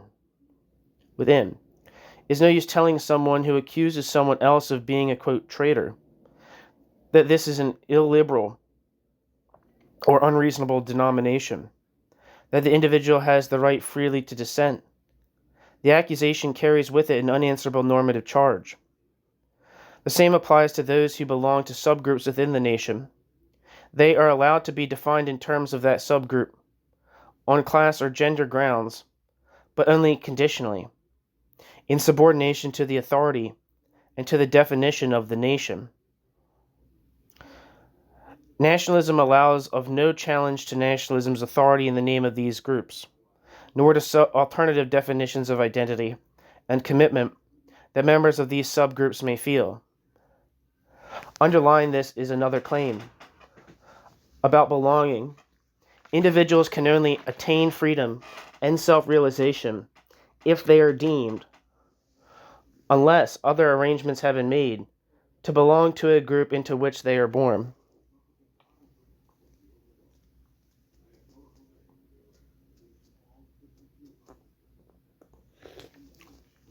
I was trying to take a sip of my coffee, but the protein has not been mixed in properly, so icky. Where am I? Here, the freedom of the individual is even more excluded. The individual may be able to exercise free choices or freedom of association, but only to the extent that the nation, as currently constituted, allows. This may, in a civic contest, be compatible with Enlightenment or democratic principles, but it may not. One can only be sure that it is if the latter is placed in authority over the former. Here the gendered character of nationalism is especially evident. Women should conform to the male allocated role. Nationalism will conform to universal norms only if it is made to conform. Nationalism's record and implicit ideological and logical consequences give no grounds for trusting it to respect such principles. So far I have restricted myself to those claims which are explicit in nationalism. There is, however, one that is implicit, but is, I argue, present, not contingently but necessarily, in nationalist doctrine. This is the assumption of superiority, of one's own nation over others. Such an assumption is linked to another, prevalent but always explicit notion, that of the dangers of contact with the inferior, external world. In their more extreme form, These claims take the form of national arrogance on the one hand and xenophobia on the other.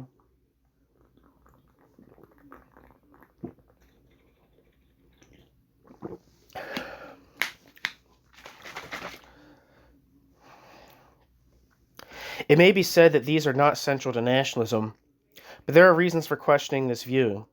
One reason is quite simply iteration, comparative incidence. In case after case of nationalism, these two trends emerge. Mazzini may have envisaged a family of nations living in egalitarian harmony together, but this is not the way it has turned out. Nationalists claim that their nation is special, that its achievements are greater than others, their fish soup more rich, their native genius more inspired. Moreover, and as a direct result of democratic politics, nationalists claim to put their country's interests first. Such is the logic of the very match between nationalism and democracy that is said to underlie the validity of nationalism in a contemporary setting. At the same time, the very association with patriotism, an association of loyalty based on non-rational grounds, reinforces this. We have, therefore, built into the contemporary international system an instability based on a nationalist premise. I would defy anyone to name a nationalism where such an assumption is not more or less present. Equally, it is a logical, not a contingent, conclusion of nationalism. If there are these naturally existing entities, and if they are the highest moral referent, then it follows that that which comes from outside must be subordinate, or worse. The presumption is in favor of the domestic. The external is incorporated only when and if it meets national needs.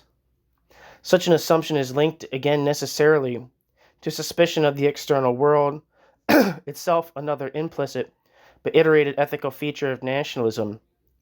There is a long tradition in European thought of hostility to the external, running from Plato's Laws through Rousseau to Herder and others. One could write a history of cosmophobia. Rousseau wrote in 1762, quote, "Every particular society, when it is narrow and unified, is estranged from the wider international society. Every patriot hates foreigners. They are only men and nothing to him. This is a drawback, inevitable but not compelling. The essential thing is to do good to the people with whom one lives. Abroad the Spartan was ambitious, avaricious, iniquitous, but disinterestedness, equity, and concord reigned within his walls. Distrust those cosmopolitans who go to great lengths in their books to discover duties they do not deign to fulfill around them. A philosopher loves the Tartars so as to be spared having to love himself." End quote. Rousseau, 1762. Here the foreign is alien, unwanted, hostile, a threat. It is assumed, and nationalism caters directly to this, that the indigenous is better, the foreign worse. Spurious evolutionary arguments about tribal groupings or the constitution of identity sometimes reinforce this argument. In a formal context, such as the academic study of nationalism, this dimension may be played down. Most nationalists and most people do not want to kill or even hate most foreigners most of the time. Scandinavians only tell jokes about each other. Yet the ethical presumption, buried in the formal proposition about the peculiar character of nations, endures. It is reinforced in political theory by the work of communitarians. Moral worth comes, it is said, from the membership of a community. It is reinforced in contemporary media by the stress on domestic and, quote, human interest stories, as if, quote, family viewing or, quote, relevance preclude that which comes from across the frontier. Such an assumption, in its milder and more virulent forms, is untenable. At the purely anthropological level, one can only note that curiosity about the other, the alien, the new, is at least as prevalent as clinging to one's own. Every aspect of human existence involves a combination of searching for similarity and difference. At the normative level, one could as easily argue the reverse point. that which comes from outside is more desirable, more interesting, more challenging. In the USA, quote, imported beer is now at a premium. This can and should be so for the moral and political choices of individuals. Values, examples, ideas from outside the authoritatively defined community may be of greater value than those which come from within. The political history of the modern world is, indeed, a history of precisely such a borrowing, the spread of ideas of democracy, independence, rights, gender equality across frontiers, even, of course, the modular principles of nationalism itself.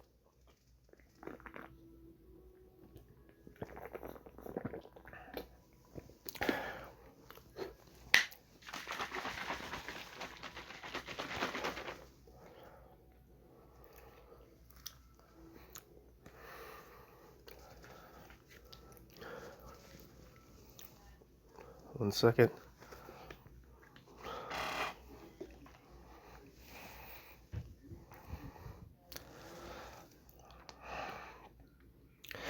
Nationalism,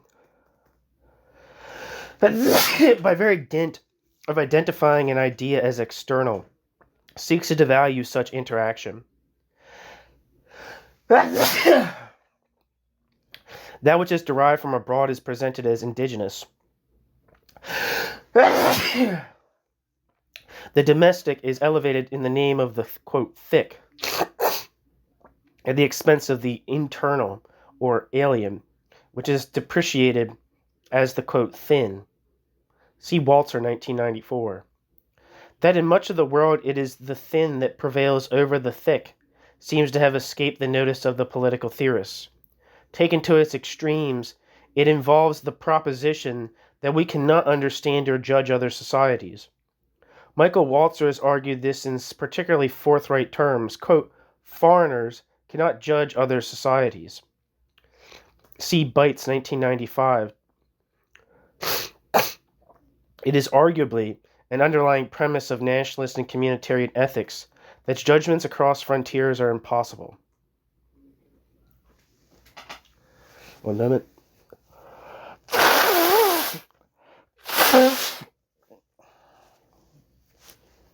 God damn it. The falsification of history. New section. The falsification of history.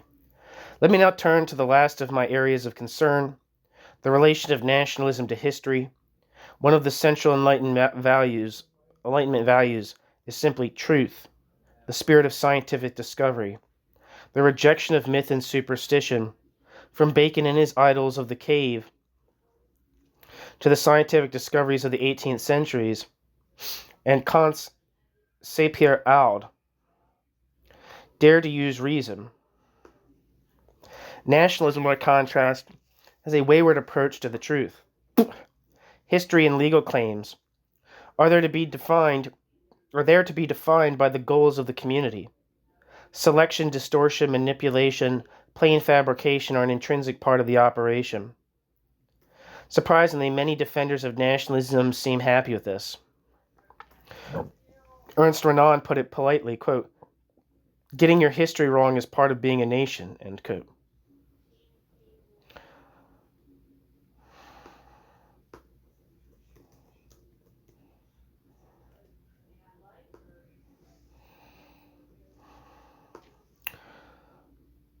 Wikipedia says,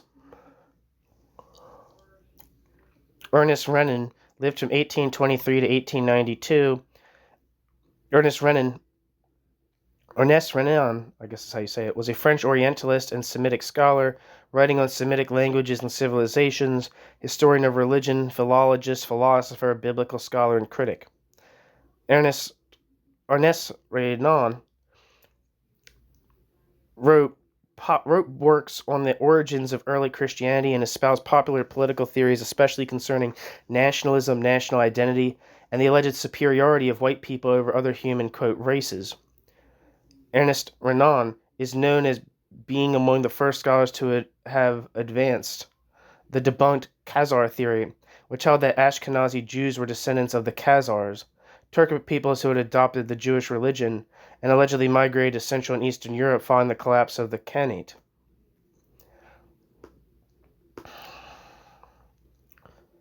Back to the text. Roger Scruton is more forthright, arguing that, quote, in all conscience, end quote, he could, end quote, Scruton could propagandize an ideology that sustains the social order, whatever its truth. Even David Miller seems to embrace this pleasant dissimulation. Quote, if national identities are valuable, and if they cannot be sustained without a certain amount of mythologizing, then this is the price we must pay, end quote. David Miller. C. O'Leary, 1996, page 413 to 414.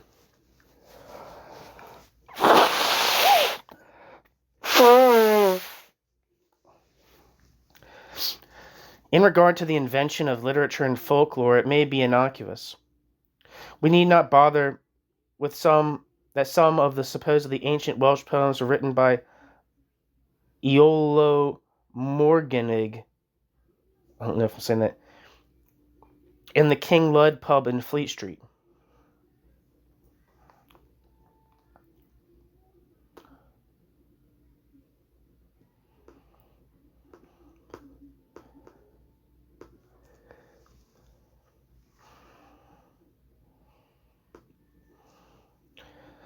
Yet, what if the lies of one movement conflict with the lies of another? Are they equally valid? What of the very attitude to truth and accuracy that is a condition of modern life? In Bosnia, the three ethnic communities are busy rewriting their separate histories and teaching their students to hate each other. Is this the price Miller and Scruton are content to pay? Nationalism hardly sets a good example in this regard. History is central to nationalism, however, in another regard, namely in the way in which it presents the origins of cultures and moral communities. This involves one of the central assumptions of much theorizing about the ethics of nationalism and community, what I term the fallacy of autogenetic culture. The ethical argument about nations rests upon a particular historical assumption, about the existence and origins of discrete national communities. This is not strictly speaking a normative claim, but it is one that is so central to the normative discussions and has such implications for it that it needs to be brought into the open. In essence, this is a claim for the objectivity of cultural forms, the existence of something that can be termed tradition or culture, and which is associated with given communities. One may term this a cartography of culture. These exist, as do nations, as objective entities awaiting their description and allocation. Nationalism, with nationalism's perennialist claims, links this argument about a history. This is the way it is done, and has always been done, with an ethical claim, that therefore it should be followed. Modernism does not make the historical claim, but provides an alternative legitimating history. Since in the modern world nationalism has to be there, and to subsume all or at least most of humanity, we have to accept the given of these traditions. They may be invented, but they are not the less real for that.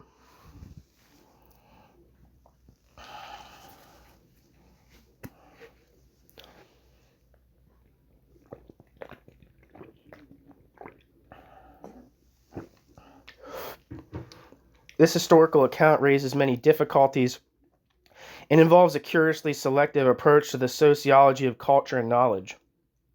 Nationalist theory makes much of the sociology of community, of Durkheimian pressures, but much less of the sociology of knowledge itself, of Marxist or Mannheimian accounts of how ideas and culture are shaped, by whom and in whose interest.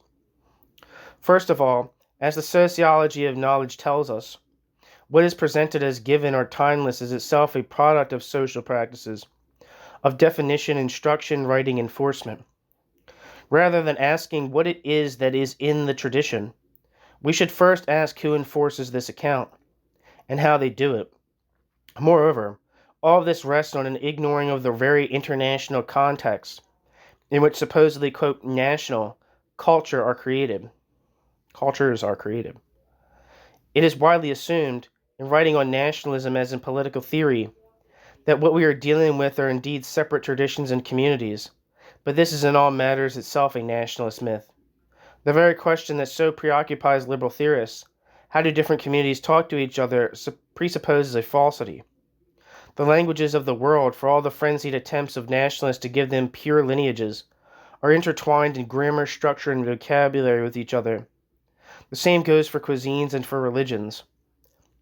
Equally, in politics, contemporary non-Western formulations, Asian values, Islamic economics are far more a reflection of a particular take on a set of globalized terms than something discrete, historically separate.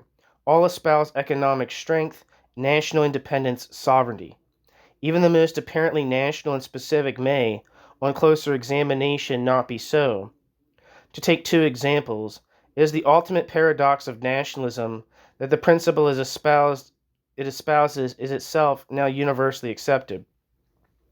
No state on earth disputes the right of nations to independence. Another example is that of legislatures. We know these by a range of national folkloric titles: Parliament and Assemblée Nationale, Bundestag and Duma, Dale and Siem. In the Middle East, Majlis, Shura, Knesset, and so on. But the principle on which they rest and the functions they perform are common modern principles.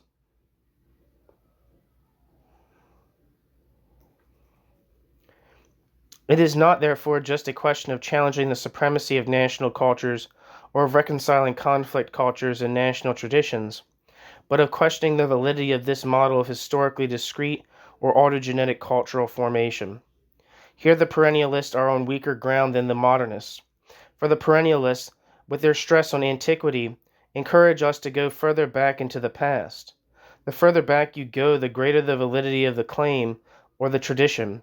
But of course, the further you go back you go, the less the present divisions and rendering of difference correspond to the past. A world in which ethnic, linguistic, religious, technological, and all the dimensions of human activity have interacted, and in which the migration and intermingling of peoples has been endemic, should provide little comfort for those who partition human culture. The challenge to history and tradition assumes practical relevance in regard to what is one of the most contested areas of nationalist conflict: territory. Nationalism, by deriving legitimacy from the past, entails an ethic of territorial claims, according to which primacy of claim results from priority of occupation. The first ones there have the best claim. Nationalism has led to a whole industry of historical claims, much of it fabricated. We could have saved the world a lot of trouble if we had rejected this logic. It has also led us to accept a vocabulary of anthropomorphic denomination. Thus land is said to be, quote, sacred, or, quote, ancestral, or to have national characteristics, as if soil, hills, rivers, and desert could have any national characteristics. This is a perverse and dangerous principle. In the literal sense, we can never know who had prior claim, since whoever is recorded as having been there first will have had predecessors. In terms of the resolution of the problems of actually existing people, prior claim is also unhelpful. The Serbian claim to Kosovo, the Israeli claim to the West Bank, are examples of this misuse of history. What matters are the concerns of those who remain alive today, of what has happened in living memory. All else must, by a process of historical discounting, taper away.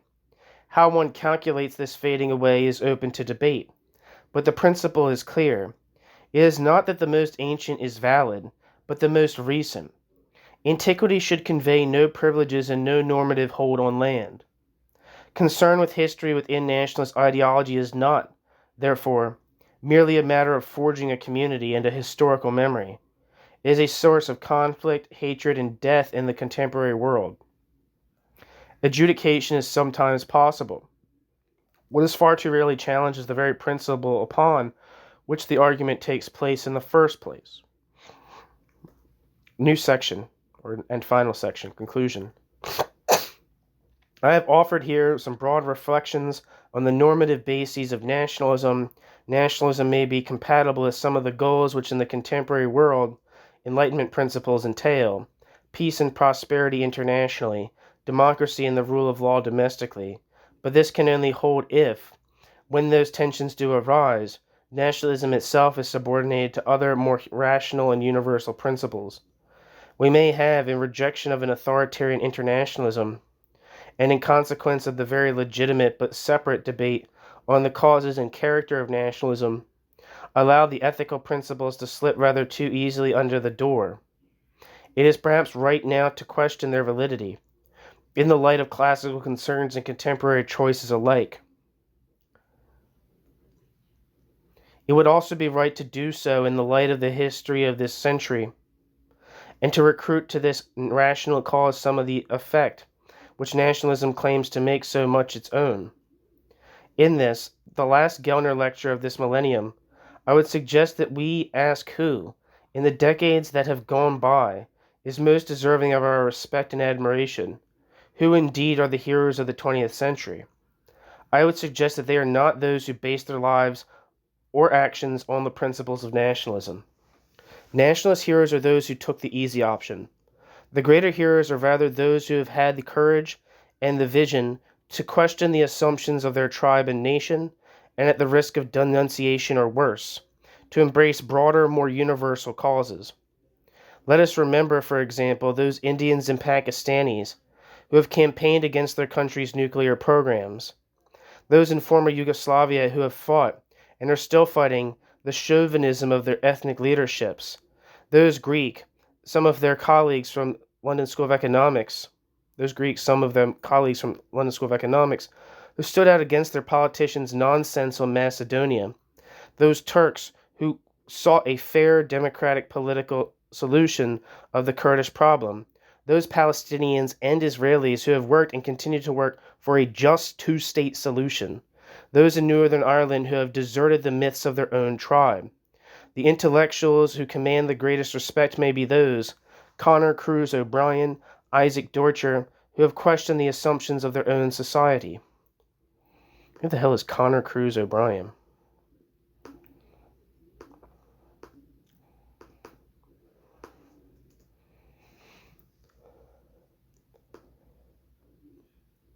Wikipedia says, Connor Cruz O'Brien lived from 1917 to 2008, often nicknamed the Cruiser, was an Irish diplomat, politician, writer, historian, and academic who served as Minister for Posts and Telegraphs from 1973 to 1977, a senator for Dublin University from 1977 to 1979, a Teachta Dala for the Dublin North East constituency from 1969 to 1977, and a member of the European Parliament from January 1973 to March 1973. Connor Cruz O'Brien's opinion of Britain's role in Ireland subsequent to the partition of the island and the independence of the Free State in 1921 changed during the 1970s in response to the outbreak of the Troubles. Connor Cruz O'Brien now saw opposing nationalist and unionist traditions as irreconcilable and switched from a nationalist to a unionist view of Irish politics and history, and from opposition to support for partition. Cruz O'Brien's outlook was radical and seldom orthodox.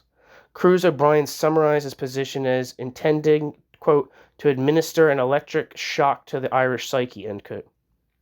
Internationally, though a long-standing member of the Irish anti-apartheid movement, Connor Cruz O'Brien opposed in person the African National Congress's academic boycott of the apartheid regime in South Africa. Views that Connor Cruz O'Brien espoused during and after the 1970s contrasted with those he articulated during the 1950s and 1960s. During his 1945 to 1961 career as a civil servant, Connor Cruz O'Brien promoted the government's anti-partition campaign. In the 1960s, Connor Cruz O'Brien was associated with the, quote, New Left and opposition to U.S. military involvement in Vietnam. At the 1969 general election, he was elected to Dáil Éireann, which I guess is the parliament, as a Labour TD for Dublin North East. Connor Cruz O'Brien served as Minister of Posts and Telegraphs with responsibility for broadcasting between 1973 and 1977 in a coalition government. During those years, Connor Cruz O'Brien was also the Labour Party's Northern Ireland spokesman. Cruz O'Brien was later known primarily as an author and as an Irish independent and Sunday Independent columnist.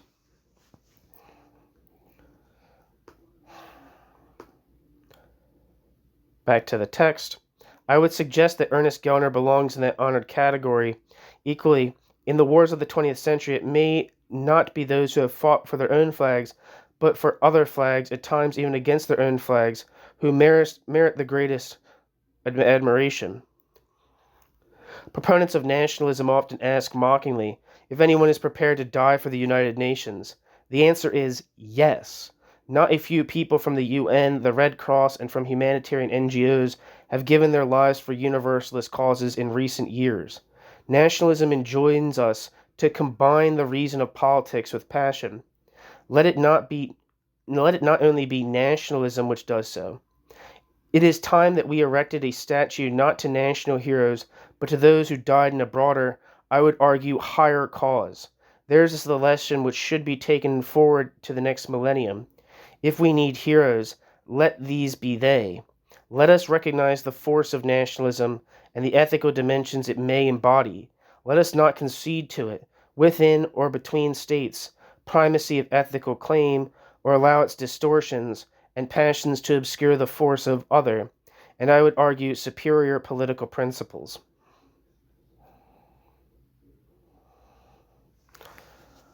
The end. Thank you so much for listening.